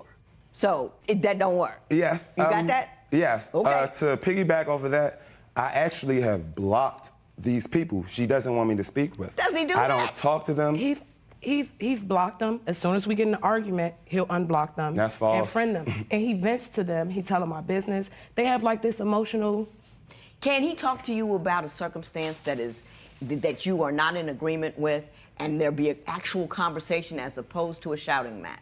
When he talks to me, he doesn't give me a chance. He say, oh, I'm gonna overreact. But he's never given me another chance after that. He just stopped telling me stuff. I might not know how to express myself, and that's probably because of the way I grew up. My dad is Nigerian, so I grew up not being able to express any emotion at all, whatsoever. Not a good emotion, not a bad emotion. So when I'm trying to explain things to Jonathan and tell him how I feel, I can't express it. So instead of putting my hands on him, I will grab something and break it. I really don't know how to express myself, and I'm constantly telling him what the problem is, what's wrong. I'm telling him the things I don't like and what I do like, and he's constantly doing the things that I don't like. Ms. Oladipo, I just want you to know that you've had an epiphany today, and it's a wonderful thing to have an epiphany. You now know why you get so angry, but I'm going to teach you that the only two choices aren't tear up the Xbox or hit him. There's a third choice that is available to you if you so choose. It's a job to get to that third choice, but it's available to you. You don't have to be a victim of this anger anymore. Do you understand what I'm telling you? Yes. Because it's hurting you. You know, it's beating you to death. It is. You don't want it, do you? Let's beat it to death instead of him. How about that? Right. I think you are being owned by a ghost of your past, and that it is managing your day, obliterating opportunities, if you can't get on top of this anger, no relationship you ever have with anybody is ever going to work. Do you think married couples should know one another's close friends? Tell us what you think at facebook.com/Divorce Court. Divorce Court will be right back. Mr. Jokes, why don't you give me a 30-second professional level? Why don't you tell me why Miss Oladiji is the woman for you? Miss Oladiji is the most awesome supporter. Like, she has my back 100%, and I know this. I can trust her. She's a good mother. She's a good woman. She's fun to be around. She's, I just love her. We're best friends. We can hang out without any problems. When everything's good, it's the best, you know? And I'd like to continue our relationship and take it further. And the one overriding impediment for you is her anger, is that accurate? Her anger and attitude, yes. Ms. Oladiji, what is your one overriding issue is his faithfulness? Trust and defending me. What do you mean by defending you? Well, with his family. And you don't think he defends you?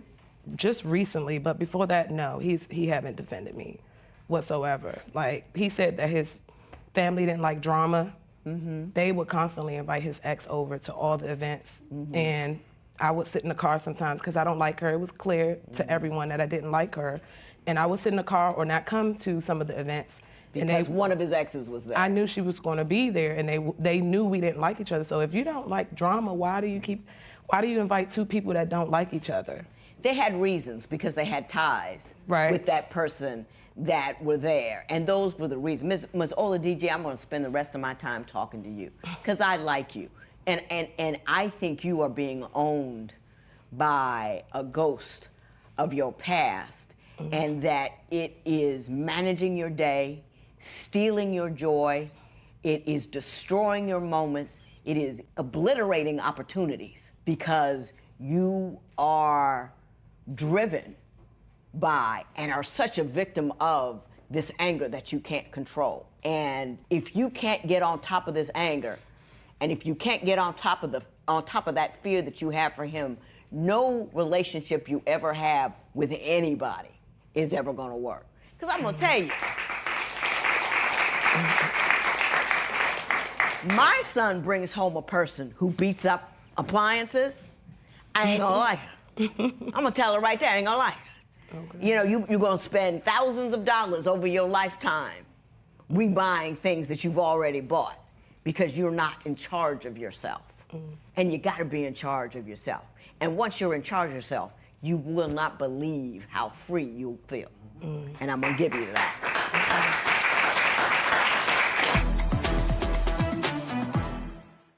How would you react if your partner's family preferred their ex over you? Share your opinion on Twitter and Instagram at Divorce Court. Divorce Court will be right back.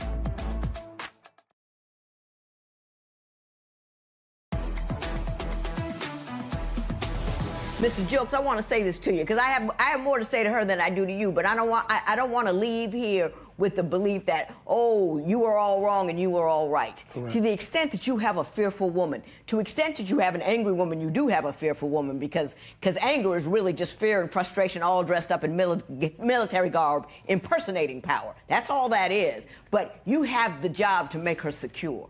Right. And in order to do that, you have to stop doing those things that make her feel insecure. And part of that is dabbling with other women. Even if you're not having sex with them, the dabbling in and of itself is disrespectful. And if you want her to conquer her anger, you have to assist her in so doing. And I'm just going to leave that on you, and you got to live that on your heart. If you really want her, you're going to have to help her in that job. Ms. Oladiji, I used to get angry all the time. And one day, I was sitting, and I got mad. This guy hardly even knew me. My mother was like, I'm not that, and you did nothing about that. And when I got done, I wore myself out.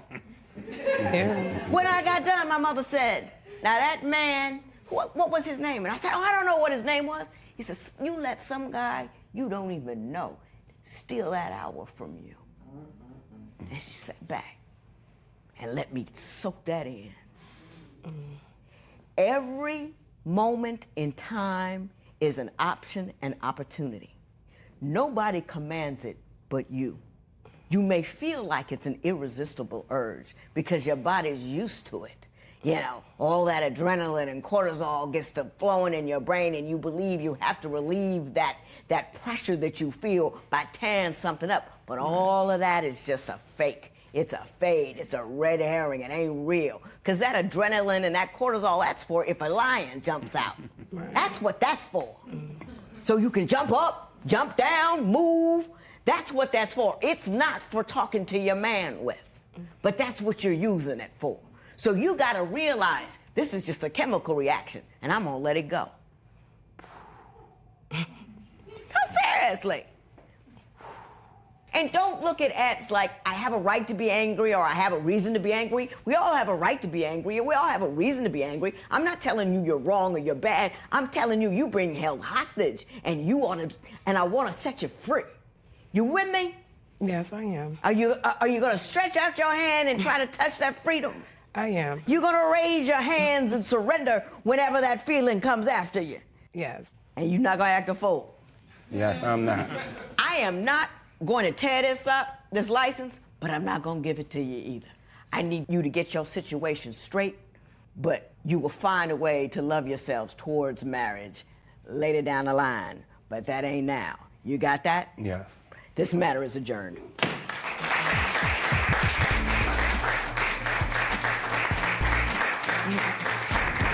I love Angela. We're best friends. We've been trying to get married for the last year and a half, and I just want to get over this hump, this anger, the attitude. I just want that to end. I do still want to be with him, but I feel like we have to discuss more about the relationship, more in depth about everything that's going on, just instead of just my anger. It's not just my anger, that's the entire relationship.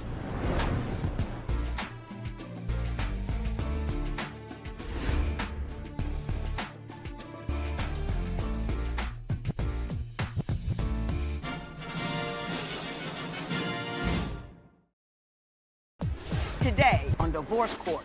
I'm here today because I have a secret to tell my husband. Over the last 12 years, I feel like both of us have changed. Now she has her fitness thing she likes to do, and I have my gaming thing that I like to do. He spends way too much time on his game system to get away from the real problems we have in our home.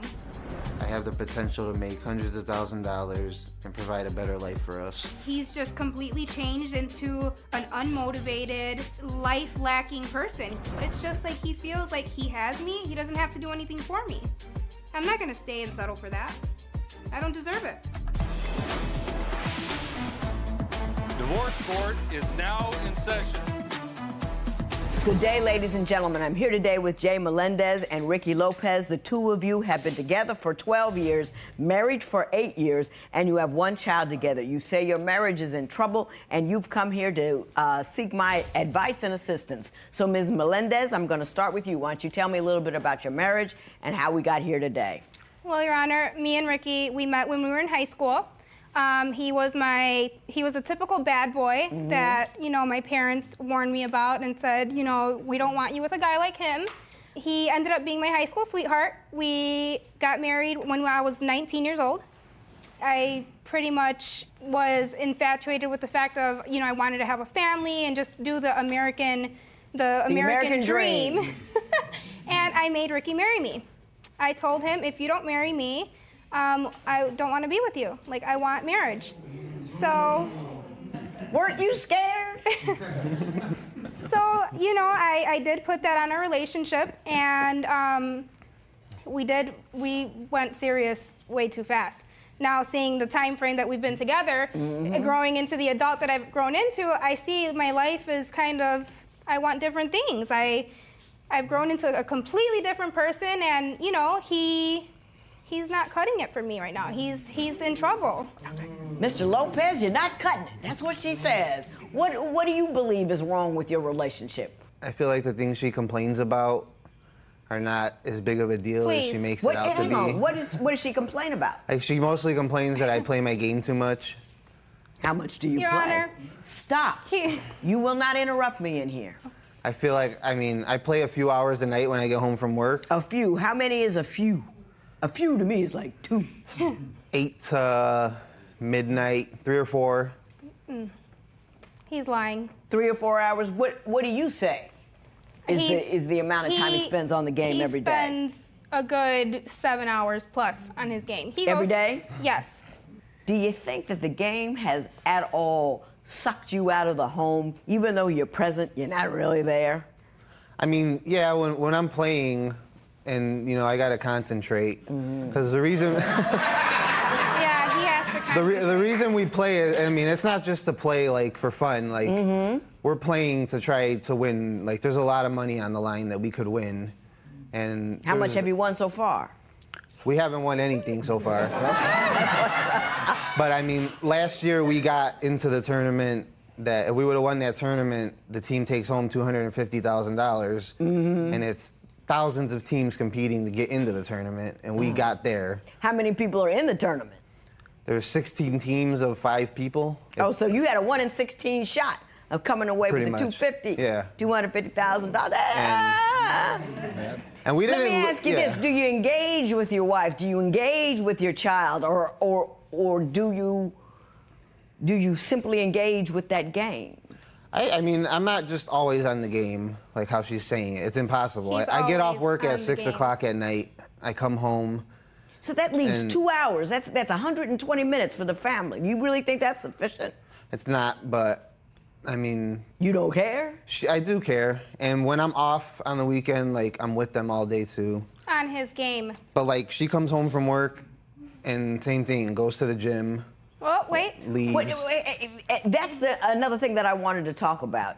Ms. Melendez, you say that you think he's jealous. You gained a lot of weight when you got pregnant. Yes. And it seemed that he was trying to keep you heavy to keep you home. Tell me about that. He sure was. So I gained 100 pounds with my pregnancy.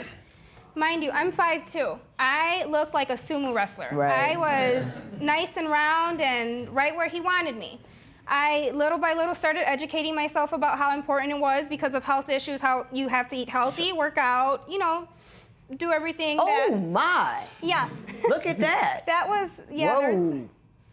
there's a big difference there. So I started educating myself, and I started going back to the gym and losing the weight. I started liking how I was feeling.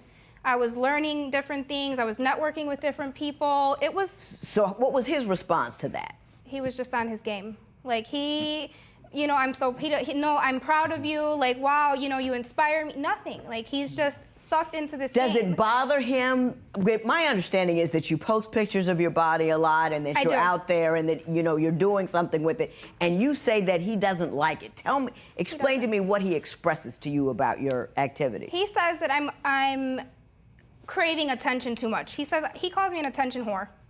And he tells me that the reason why I post those pictures is just so that I can date guys and get guys.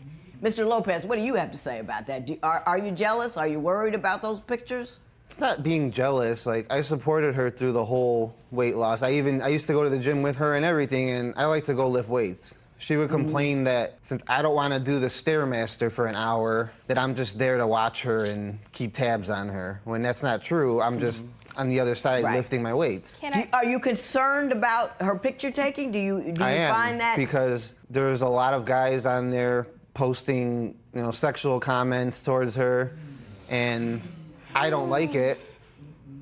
So what does she do? She blocks me so I can't see any of it. Ms. Melendez, is that accurate? I did. I blocked him on all of my social media to avoid the drama, to avoid the negative comments he gives me. It's almost like he mentally and physically, he wants to have control of every aspect of my life. But when I submit to him and I'm home and I make myself readily available, he's on his game and he doesn't care. What other things does he try to control? Because I haven't heard controlling yet. He sabotaged I was gonna do a fitness competition, and he sabotaged the fitness competition. I had to drop out of it. Why? He was offering me cheesecake and cheese fries, and he knows that I like bad food.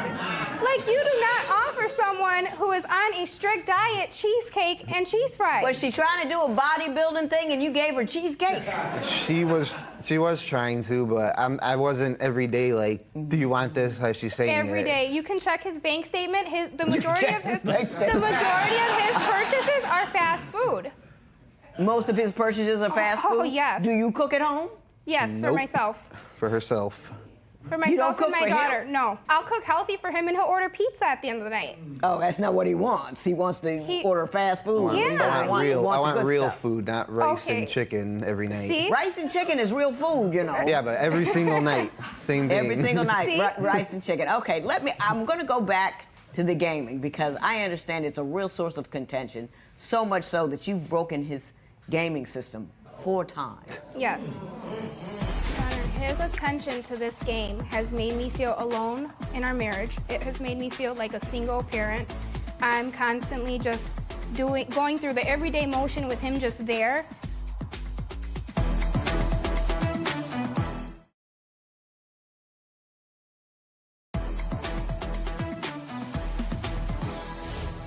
My understanding, Ms. Melendez, is you have become so exasperated with him and that gaming system, you've broken it 4 times. Explain that to me. 4 times. Every time he's in the zone on his game and I ask him to get up and do something for me, whether I need the garbage taken out or a dish wash, hold on, 5 more minutes. 5 minutes turned into 2 hours. So I've gotten up and I've snatched the game right out of the TV console and I threw it on the floor 4 times. Mr. Lopez, is that accurate? Yes. And your response to that would be what?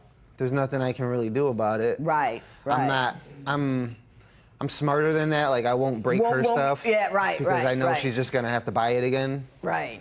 And she doesn't think like that. So each time she's broken my game, I've literally gone to the store and had to buy another one. Yeah, let me ask you this. Do you see her level of frustration? Do you see at all that she's trying to engage with you and you're not available? I do. Do you think that's something you need to address? Because my understanding is she's always giving you excuses for not having sex. Yes. Mr. Lopez, let me tell you why you're not getting any. You're not getting any because you can't ignore a woman all day long like she's not there and then have her hot for you at night. Our brains don't work like that. You have to show us love and affection during the day so we feel like we are a part of your life and a part of you, because sex is not compartmentalized like that for us. You have to actually show up right before you want the good thing. But I mean, even like if I try to spend time with her, like after work, 20 minutes. she'll tell me, "Oh, you're just gonna go get on your game. Why are you trying to be by me now?" So it's like, she wants it to be all her, and I don't get to play the game at all. If not, then So she's not happy. there's no one night during the week. Oh, baby, I'm gonna put that down. Let's. I don't play every night. Yes, you do. No, I don't. Yes, No, you I do. don't. He is lying. I haven't played He's lying. I haven't played in 3 days. You played Pokemon today. That's on my phone. If he doesn't play his console, he plays different. He finds a way on his phone to have A games on game his to phone. to concentrate Yes. on. And it's completely ignoring me. Yeah, Mr. Lopez, do you think you're an interesting dude? Do you think you're like if I were to go to your house and you were doing what you normally do, would you be interesting? I'm interesting to the people who like watching. You're interesting. You're interesting to people who are interested in the same things you're interested pretty in. much. But you're not interesting to anybody else. No, not that I know of. Yeah. You need to be interesting to your wife. Do you understand that? Yeah, I got you. Your Honor. Ms. Melendez, I believe I'm going to talk to you, and I want you to tell me how his estrangement has affected you and what you believe it's making you do. Well, there's men that are out there that want to wine and dine me. I feel like if I am not getting the attention at home or if I'm not being taken out how I deserve to be, I can give my time to someone who appreciates it.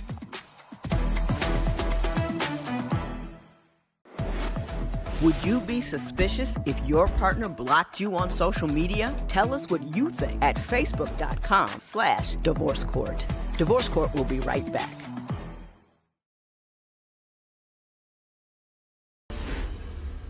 Ms. Melendez, what is his attention to the game? How has it made you feel and what has it made you do? Your Honor, his attention to this game has made me feel alone in our marriage. It has made me feel like a single parent. I'm constantly just going through the everyday motion with him just there. I honestly have stepped out of my relationship and I've cheated on him. Mr. Lopez, did you know that? I did not. Can you tell me what the nature of the cheat was? Well, there's men that are out there that want to wine and dine me. I feel like if I am not getting the attention at home, or if I'm not being taken out how I deserve to be, I can give my time to someone who appreciates it. Are we talking numbers? Are we talking more than one guy? 2 guys. 2 guys. Different occasions. Different occasions, 2 guys. Have these encounters been sexual in nature? Yes. Are you currently seeing one of them? No, Your Honor, I don't have an emotional attachment because of the hopes and dreams that I have that Ricky's gonna change. But if at this point he's not willing to change and to work our marriage out and forgive me for the damage that he's done, I have to walk away. Did you at least use protection? Of course. Okay. Of course. Don't say of course, because this is divorce court. I done been in here with more great babies. You know, I just saw her one time, and now I'm her daddy, you know. So, now, Mr. Lopez, I'm going to give you a minute. Do you think you can overcome? This is a save my marriage. Do you think your marriage is savable given this information? I don't even know. Are you surprised by it? I mean, not really, sadly. Because I It's have exactly cheated on like him what I before. said. Stop. Exactly like what I've said. The whole doesn't want me on her social media, acting like she's single, and that stuff. So you were seeing signs of it, is what you're saying. Stuff I accuse her of, and she tells me I'm crazy and that I'm trying to control her when she won't have sex with me, but she'll do it with a random guy because he takes her out for dinner.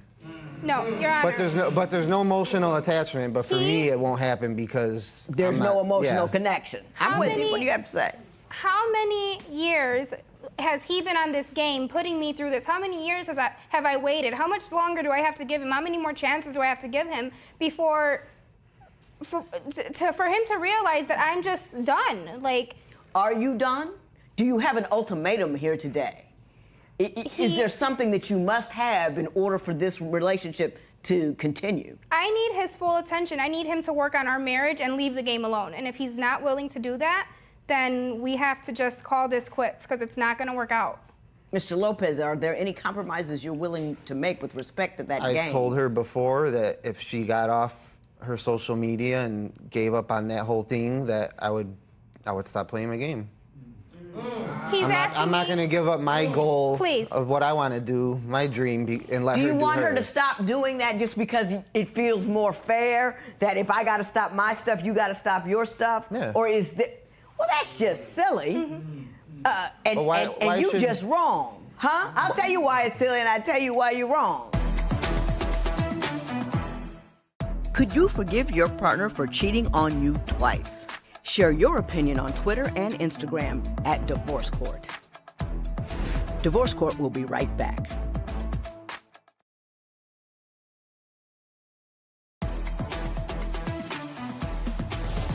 You guys got married too young. I honestly believe that. Ms. Melendez, when you get married to somebody, that marriage that you want, you need to honor that. And I don't care if he's not paying attention to you or not. There is no excuse for stepping out on him like that. You don't want to be married to him.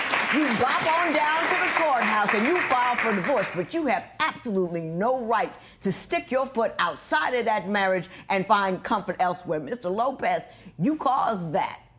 It wasn't right. She's done it before as well. But I understand that. But if you're going to be married, you have to engage in that marriage. The marriage will wilt and die if you do not feed it. You are not feeding the marriage. You're working and you're doing the game, and she's kind of in an orbit around you, but you're not really participating in the marriage with her. So that's why she's doing it. The thing about, well, I'll get off my game if you get off Facebook, that's just silly. That's a child's point of view. If the social media is taking her away from the family for a substantial period of time, then both of you do need to stop. But it's just like, if I can't do what I want to do, you can't do what you want to do. What you have to do is everything in moderation. It's not like I give it up. It's like maybe it's an hour of my day. Maybe it's a couple of hours on the weekend, but you got to actually be a husband and a father. You know what I mean? It's not...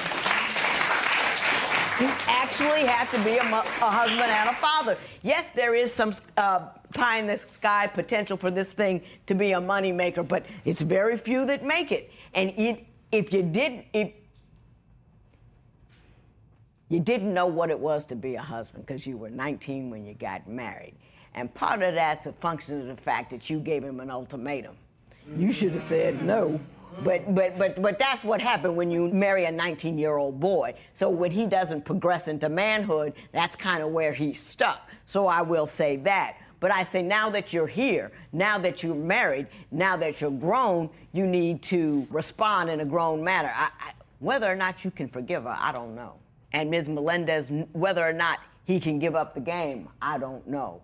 But I think you both need to step up your game as far as maturity is concerned and at least see a marriage counselor on behalf of that child, so no matter what happens in the next chapter of your life, you can conduct it with some kind of sense of sameness and rationality. All right? I wish you the best. This matter is adjourned.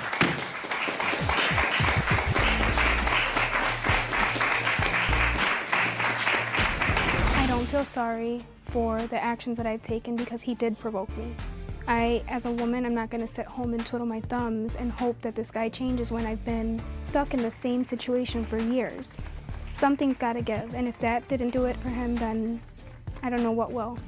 I'm not really sure if she can be faithful or not moving forward, but all I can do is do my best to be good to her and treat her good and hope that I could trust her.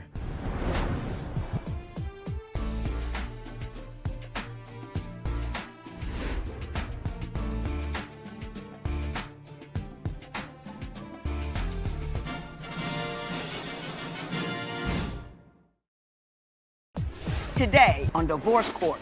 I'm here today because my husband is an alcoholic and is driving our family apart. She nags me to the point I want to drink. His DUI's been hard on me, been hard on the kids. I've had numerous DUIs, high-speed chases, done a lot of time in jails, being away from my children, some cheating involved.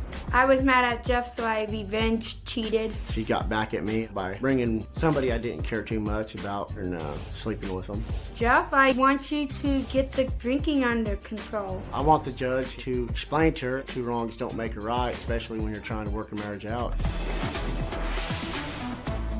Divorce Court is now in session.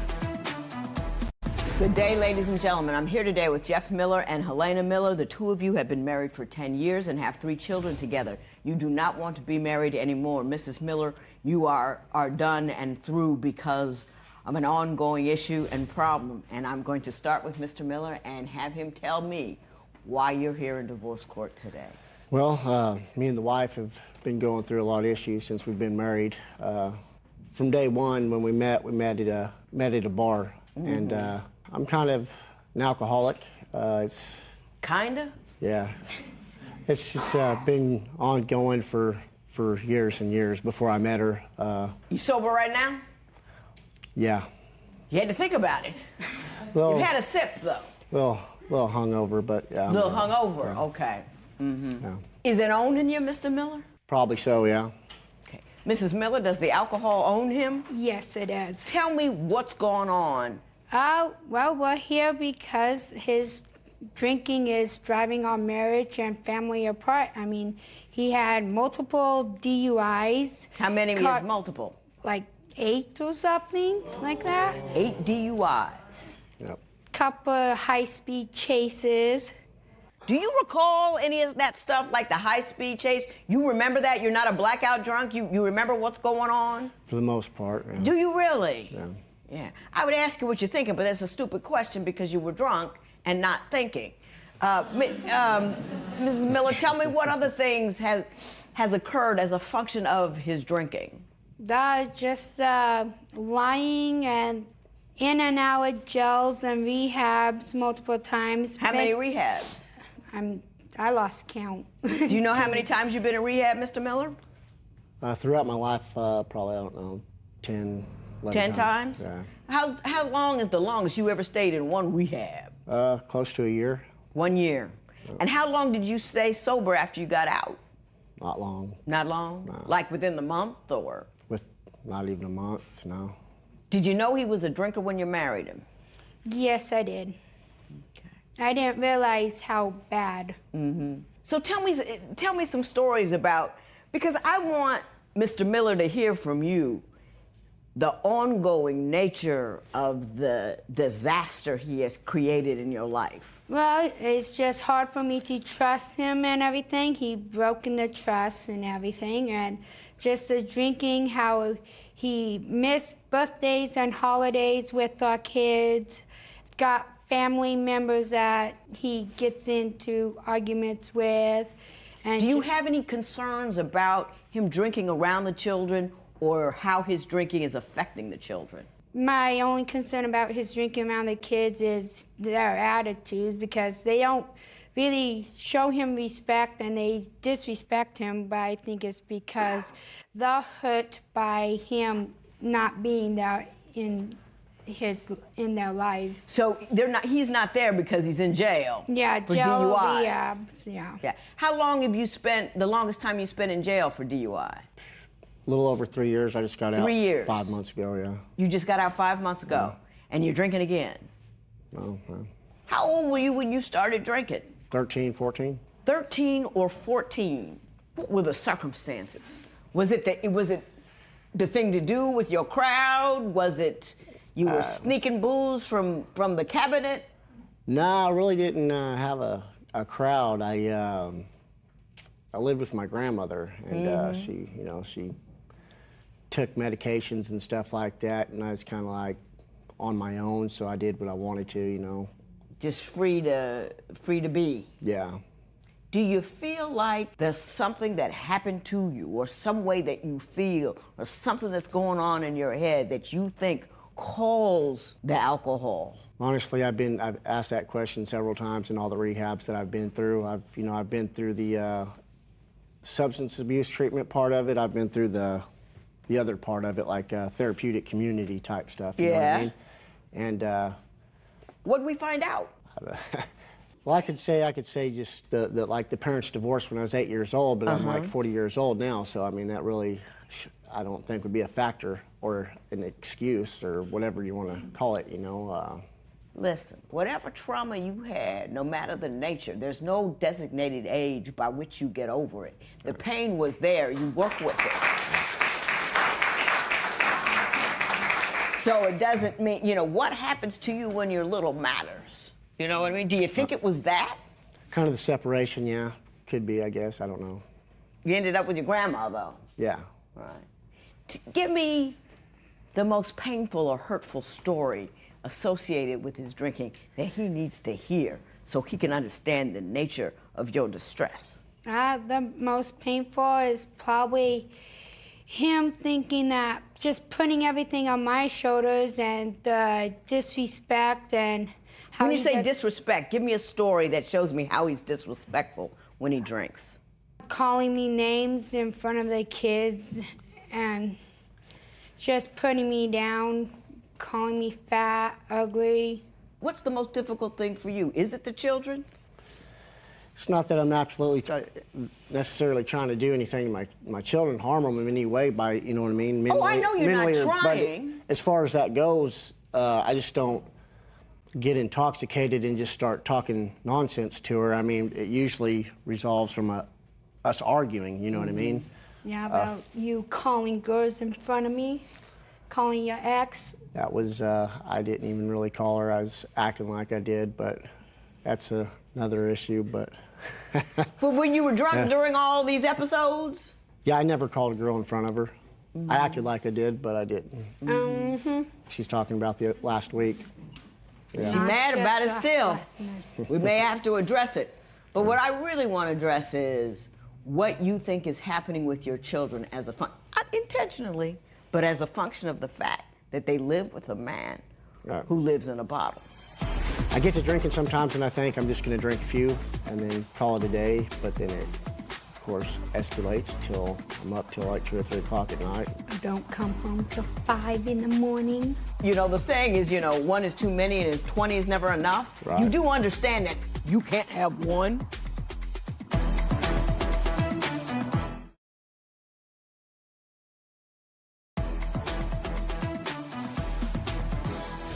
What do you think is the most negative thing that has occurred with respect to your children as a function of your drinking?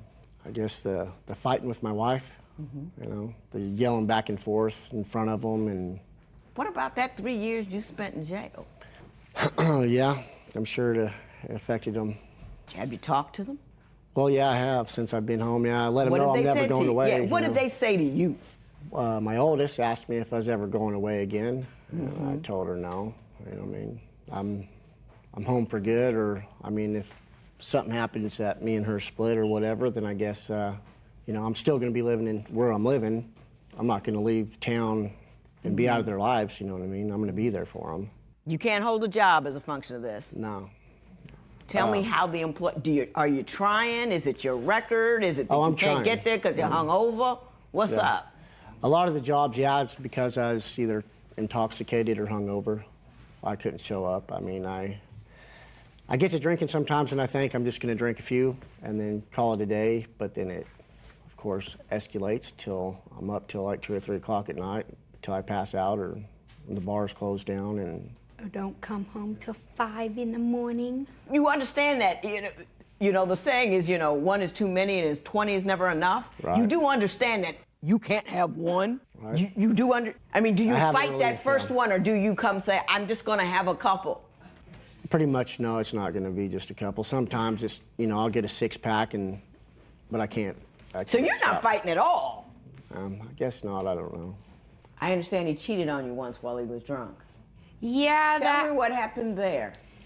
It was a few years back. I guess he was at a bar or something. I guess he met a girl at a bar or something. Me and the kids, we didn't want to deal with him because he'd been drinking for a couple of days. So we stayed over at my family member's house, and he cheated with some girl at the bar, and that led to not trusting, and I was really angry. Mr. Miller, did that happen? At that point, I was actually waiting to go to prison on a DUI, and she took off with the kids to her mother's house over an argument, and it was just kind of one of them things. I was kind of. Well, I'm about to go. I want to have some sex before I leave. Well, no, it wasn't even like that. No, I wasn't even there to have sex. I mean, that sounds. I mean, I wasn't. Not right, but practical. No, I mean practical, but I wasn't there looking for anything like that. I was just there, you know, drinking, socializing, and you know. That happened. It happened. And then you revenge cheated.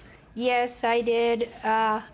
Probably a couple years ago, I was still upset and angry, and sort of want to play the get-even game, want to make Jeffrey hurt like he hurt me. You're just tired, though, aren't you? I mean, yeah, you're just exhausted. Tired of you have all the money problems, all the dealing kids. with everything, myself and everything, and why he run around thinking life is one big party, pretty much. As far as me cheating and this and that, I mean, I have an issue with her being on Facebook with somebody I know that she don't even know, and actually, a couple weeks ago, I deleted one of the girls she wanted me to delete on my Facebook, which there's nothing going on with her anyways. Okay. Never has been. Nothing even flirtatious or nothing. Well, I'm going to take a moment, get off the drinking, and let's explore that for a moment so we can see what other contributing factors may apply.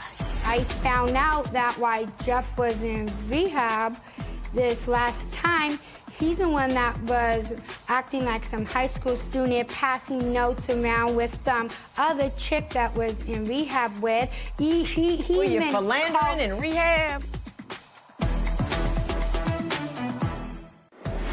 What would you do if your partner always chose alcohol over you? Tell us what you think at facebook.com/Divorce Court. Divorce Court will be right back.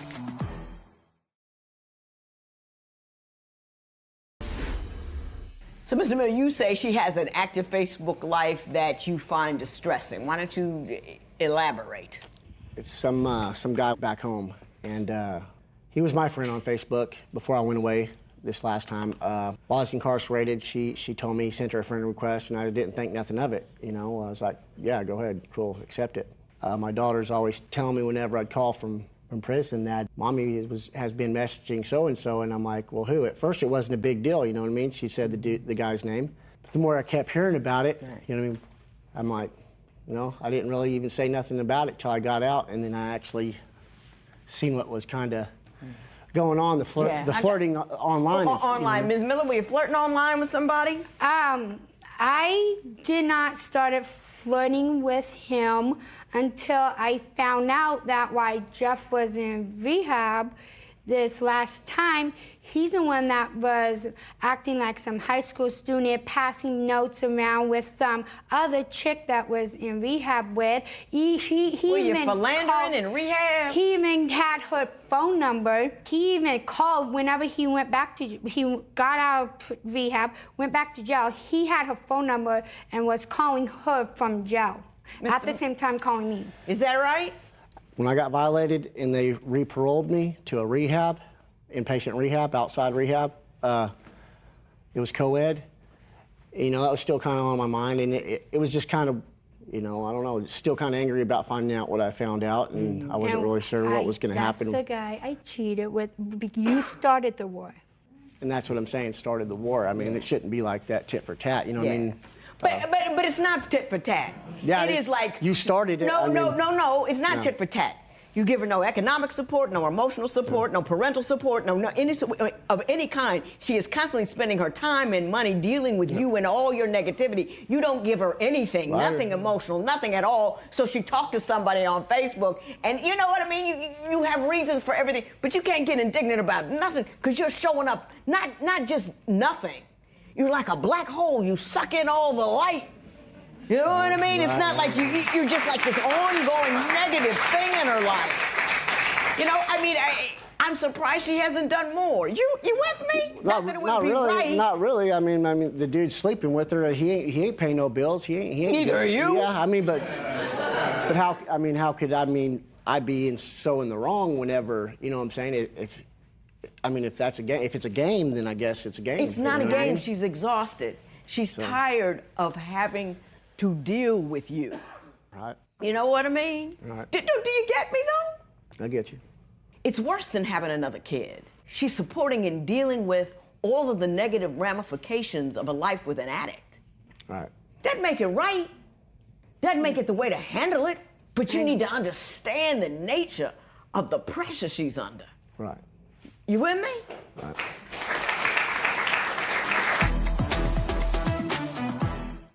Which behavior would definitely cause you to leave your spouse? Share your opinion on Twitter and Instagram at Divorce Court. Divorce Court will be right back.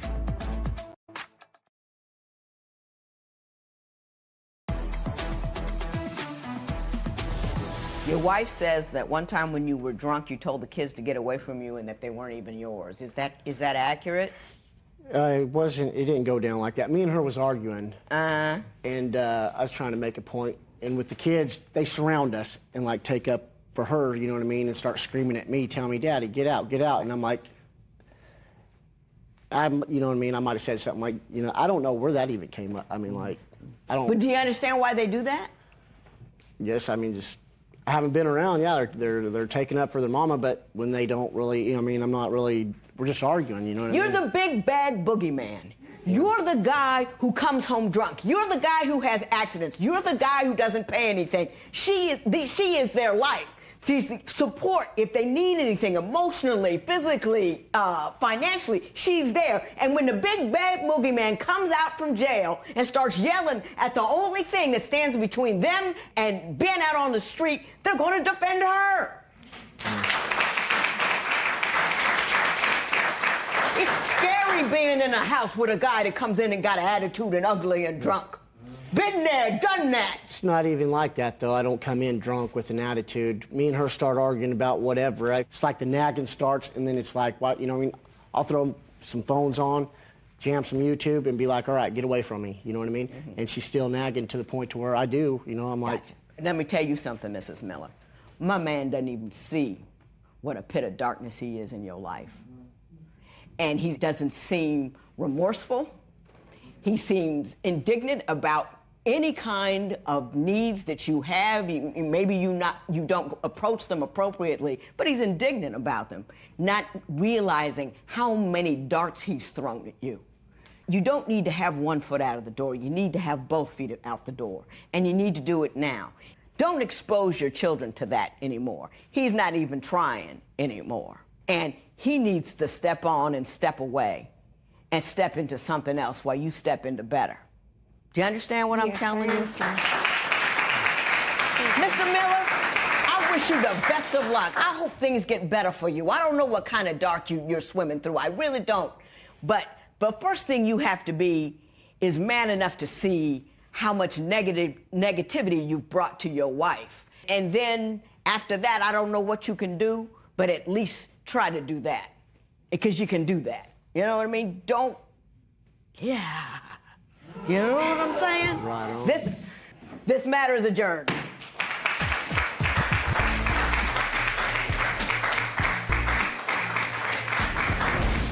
Yeah, there's damage done, but I think it could be fixed, whether a therapist or a judge or anybody else says that it can't. You know what I mean?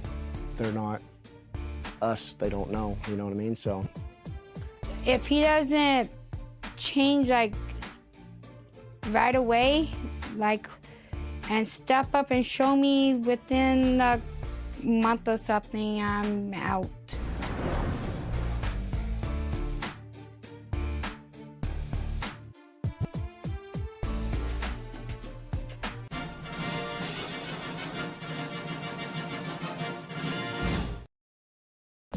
Today on Divorce Court. I'm here today because I want the judge to give Holly a different perspective about her workaholic ways and her enabling her sons. My boys do live with me. They don't pay any bills because I want them to use their money when they get out of my house. Because you know what? There is no coming back to my house. And she works entirely too much. And once we're married, there's no way that's going to continue. If I drink one beer, that's a problem for her because she doesn't drink at all. I'm a little hesitant because he does drink a lot. He calls it being nice. I call it being drunk. Divorce Court is now in session. Good day, ladies and gentlemen. I'm here today with Alvin Owens and Holly Bundley. The two of you have been together for 3 years. You've been engaged for 9 months. You are concerned about whether or not you should actually jump the broom, so you have come to me. You have filled out my compatibility test, which I have read and I'm going to talk to you about momentarily. You've given me your license with permission to tear it up should I think this union is ill-advised. Mr. Owens, I'm going to start with you. Why don't you tell me a little bit about your relationship and why we're here today? Well, Your Honor, we're here today because my fiance, who I love dearly, is an enabler and a workaholic. Enabler and workaholic, okay. Yes, ma'am. She has 2 adult sons, 25 and 22, and she doesn't require them to contribute anything to the household whatsoever. And she's also works 2 full-time jobs, 80 hours a week, and that's why we're here today. So you got 2 sons, 25 and 22. Yes, ma'am. And you think she enables them and babies them? Absolutely. Give me an example of some of the things that she does that concern you. Well, for one, like I said before, she doesn't require them to contribute anything to the household. She does all that on her own. They both work, and up until recently, she was still paying for the cell phones and the car insurance. Ms. Bundley, is that accurate? Yes, ma'am. Do you feel like you're not allowing them to grow up and be responsible for themselves, or do you think Mr. Owens has it wrong? I think he has it wrong. I know he has it wrong. Okay, explain it to me. What's your thought? Well, my thought on the issue that he brought me to this show for is that, I mean, Look at me. Yeah. Oh, I don't take care of them. I did pay their cell phone bills up until less than a year ago because they were not ready. We have a plan in place. Mm-hmm. They don't pay any bills in my house, but they have a townhome that they're moving into at least before Thanksgiving. Mm-hmm. So I wanted them to It's also a gift. So you bought the townhome? That's a yes. Yes, a yes. Are they both working? They are. They are. What do they use their money for? If you paying for the phone and the lodging, what are they using their money for? I don't pay for any of that now, but I don't know. I honestly can't answer that. But I don't pay for their food, anything they need for themselves. Only thing I really did for them was a roof over their head, and that's it. But you bought them a townhome. That's a big deal. Well, I didn't buy that townhome for them. I already had that. Uh-huh. So instead of renting that out to somebody else, both of them are going to move into it this year. Rent free. Well, that's costing you money. You know that, right? No, ma'am. Because if somebody else moved into it, they would pay you rent. Well, it's paid for. I understand that. Yeah. But if somebody else moved into it, they would pay you rent. That goes on your bottom line, net profit. Right, that's true. So you're sacrificing that profit for them. I'm not saying that's necessarily a bad thing. Mm-hmm. I'm just saying I see his point of view. Yes, ma'am. Okay. Go ahead, Mr. Owens. I'm sorry. All right. Well, like I said, she's also a workaholic. She works 2 full-time jobs now, 80 hours a week, and she's always dead tired. She sleeps. She literally goes on 3 or 4 hours of sleep per night. Mrs. Bunley, do you work 2 full-time jobs? Yes. Okay. Do you just enjoy working, or are economics such that that's necessary to survive? It's Do not you have necessary. expensive tastes? I have expensive tastes, but what do you pay over there? She's like a dude when it comes to her toys. Explain that to me. She has a motorcycle. Oh. She has a convertible. She got a sedan. And other than that, she doesn't really have a real expensive taste. She's not really concerned about having the latest gadgets and all. Well, yeah, gadgets. She's a gadget girl. Right. Absolutely.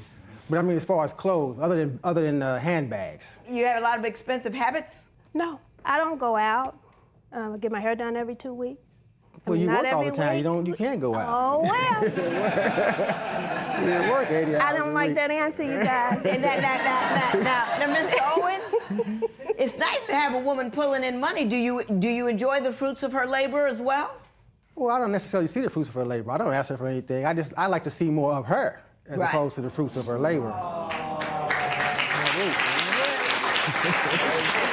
Ms. Bundy, hold you're it. talking about whether or not to get married, and he's talking about time. He wants to spend his time with you. Would you ever consider cutting back on it? Because it doesn't seem that you have to work that much. It's just you may enjoy it, but to adjust to a marriage, would you cut back a little bit? Sure, I would. I wouldn't work that second job. once we tie the knot, she's not going to be working 2 full-time jobs. That's absolutely out. I agree with that.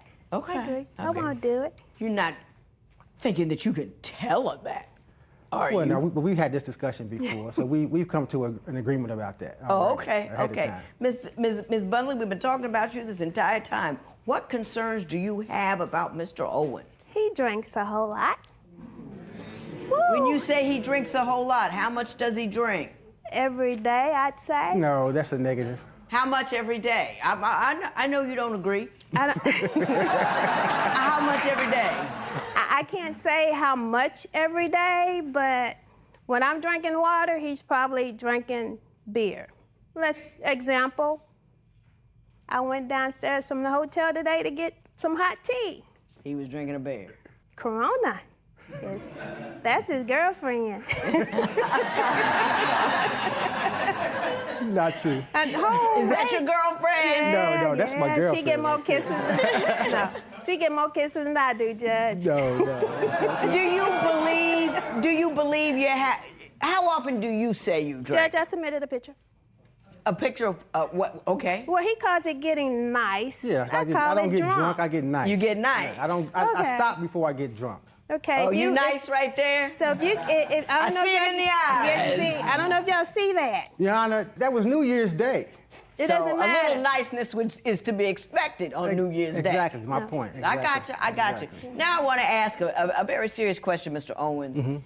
She's been married 4 times before? Yes. You're concerned about the number of marriages, and I want you to tell me what your concerns are. You've been married 4 times before. Have you figured out what went wrong, and do you see how it's different with Mr. Owens? I do. And to speak to what he's saying, when I said it's easy for me to walk away, if you cheat, we have no conversation. Right. This relationship is over.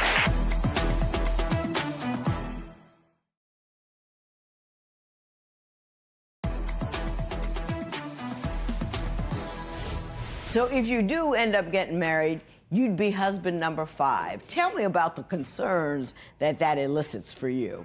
Well, it's not so much a concern as the number of previous husbands that she's had. It's just more of concern that I wonder if she would be willing to, stick it out through the thick and the thin. If she'd be so easy to throw in the towel if things got bumpy, messy. Got messy, Yeah. exactly. Is But there she's a actually- common theme amongst the other husbands that she has, like reasons that she left? Have you discussed it with her? We have touched on it a little bit, and I wouldn't say it's a common theme. It was under different circumstances for each one of them. Right. At least the story I was told. Right. And right. another reason it concerns me is because she's actually told me out of her own mouth, in her own words, that she's quick to walk away. Ms. Budley, is that... Or it's easy for her to walk away. It's easy for her to walk away. Clearly. Ms. Budley,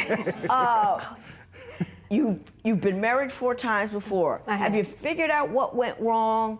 And do you see how it's different with Mr. Owens? I do. And to speak to what he's saying, when I said it's easy for me to walk away, if you cheat, we have no conversation. This Right. relationship is over with. That's what I meant. You need to give a seminar. A whole bunch of women come in here don't understand that at all. Have you talked about your previous marriages with Mr. Owens? I have. And are you comfortable that she is a person who has the ability to commit through the thick and the thin? I think so, Judge. You could appreciate this, because when we got together, I was watching her. You gotta watch them. All right, I put the ring on it, and I'm watching her some more. There you go. So I think we're gonna be okay. Yeah. I'm looking forward to it. Oh, I love it. I love it. Plus, we're all 5s. I think this is right. I'm 50, he's 50-something, and he's the 5th. It's gotta work out. Meant to be. It's meant to be. Other than his drinking, do you have any concerns that you think he has that make you wonder? It's pretty much his drinking and his insecurity. He doesn't trust me, but when he drinks, it enhances that. It enhances that. It So is he a definitely bit jealous? I'd say, but I don't know. Give me some what. examples of things that he's done that's indicative of his jealousy. I remember one incident. I don't know, he's got a condo. Well, you can kind of hear things in the condo. Right. So I go in the bathroom getting ready for work. Well, who you talking to, your boyfriend? No, baby, my phone's right there on the nightstand beside you. Well, you must got 2 phones. Judge, I tell you, 85% of the time when I slide those comments in, I'm just joking with it. I'm just playing around with it. I'm not serious about it. Let's talk about that other 10, 15%.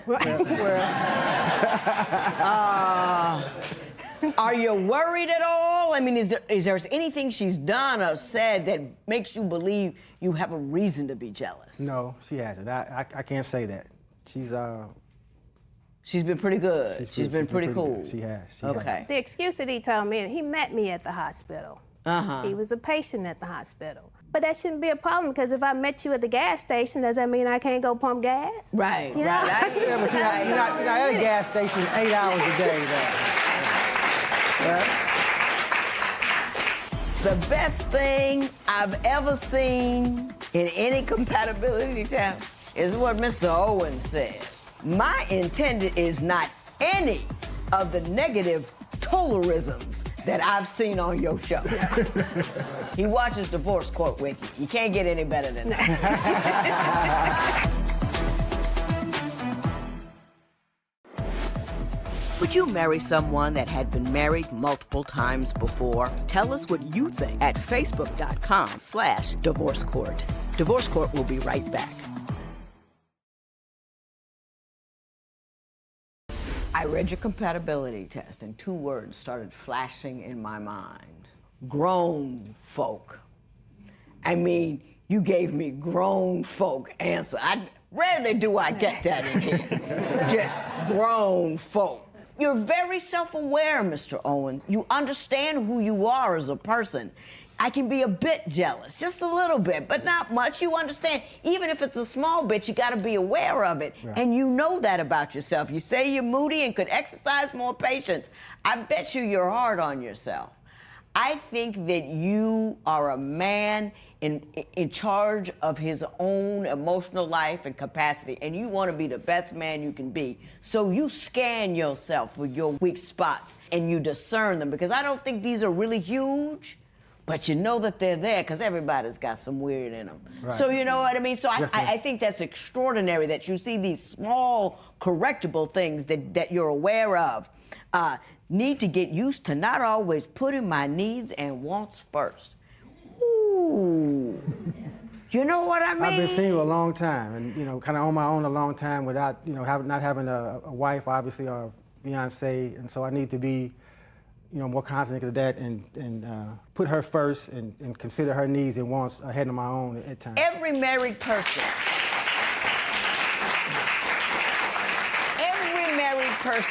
should have that on their list of things to do, because it's got to be Big E, Big E, Big E. That's my husband, me. And for him, it's got to be Lynn, Lynn, Lynn, Big E. Because that's how a marriage survives. So, woo! But you want to know what the best thing I've ever seen in any compatibility test is what Mr. Owens said. Side note. My intent is not any of the negative Tolerisms that I've seen on your show. This is a man who's paying attention. He watches Divorce Court with you. You can't get any better than that.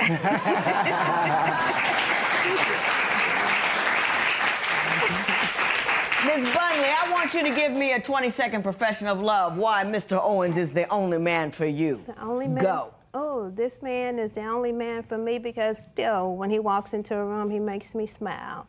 I mean, he has my heart. He has a wonderful family. He's still a gentleman. He will open that door for you. He will pull that chair out and push you back up to the table. Guys, I just love him with all my heart. He's the one. He's number 5. He's the one.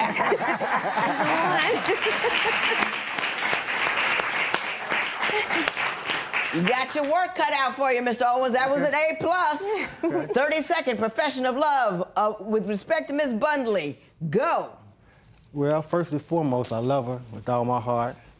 She's kind, caring, considerate, charming. She got a beautiful smile that I love. I love that laugh. There's nobody else for me. She's the one, and I can't wait to watch her walk down the aisle to me and become my wife.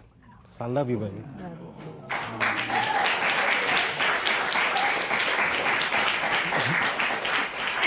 And she's beautiful. She's beautiful on the inside and out, Your Honor. And she was even prettier than she is now before she started working all these hours. See? You know, I don't know what to do. I mean, I gave her an A+ and you even beat her. So I don't even know what to give you on that. So you just extra credit. All right. Well done, well done. So I'm gonna give a moment, get a Kleenex, and then tell you what I think y'all need to do.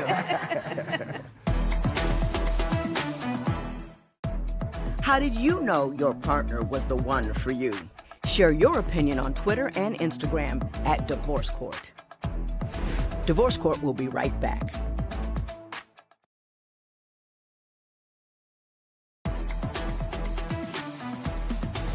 I think you guys know what I think about you guys. I think you are an extraordinary couple. Thank you, Donnie. You and Mr. Owens, you did something that guys in here rarely do, and I don't think it's because they're bad guys or bad people or men are this less than or anything, but typically when a man gives a profession of love, he gives a list of the things that she does for him, as opposed to listing her characteristics. You didn't say she did anything for you. All you said that she was kind, caring, considerate, and charming. You spoke to her soul, who she was as a person, her spirit, and who she is. And I just found that extraordinarily refreshing. Oh, well, thank you. Hey, you know, extraordinarily refreshing.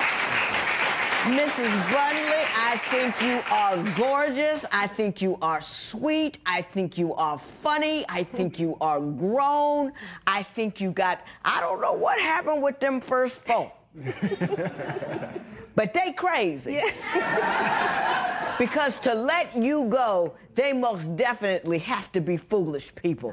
Because you're all that and a bag of chips.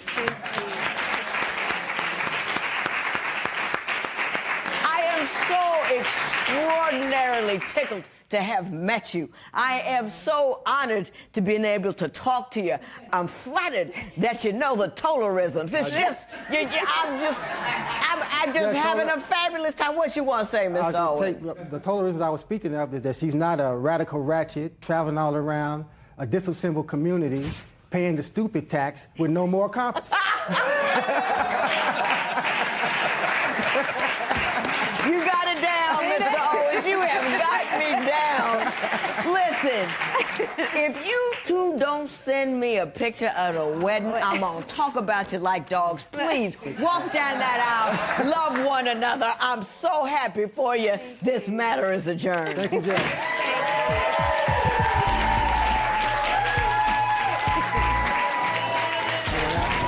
Yeah, it was a wonderful experience for me. I was looking forward to meeting Judge Toler. I'm glad that she gave us her blessing, and we're looking forward to the future together.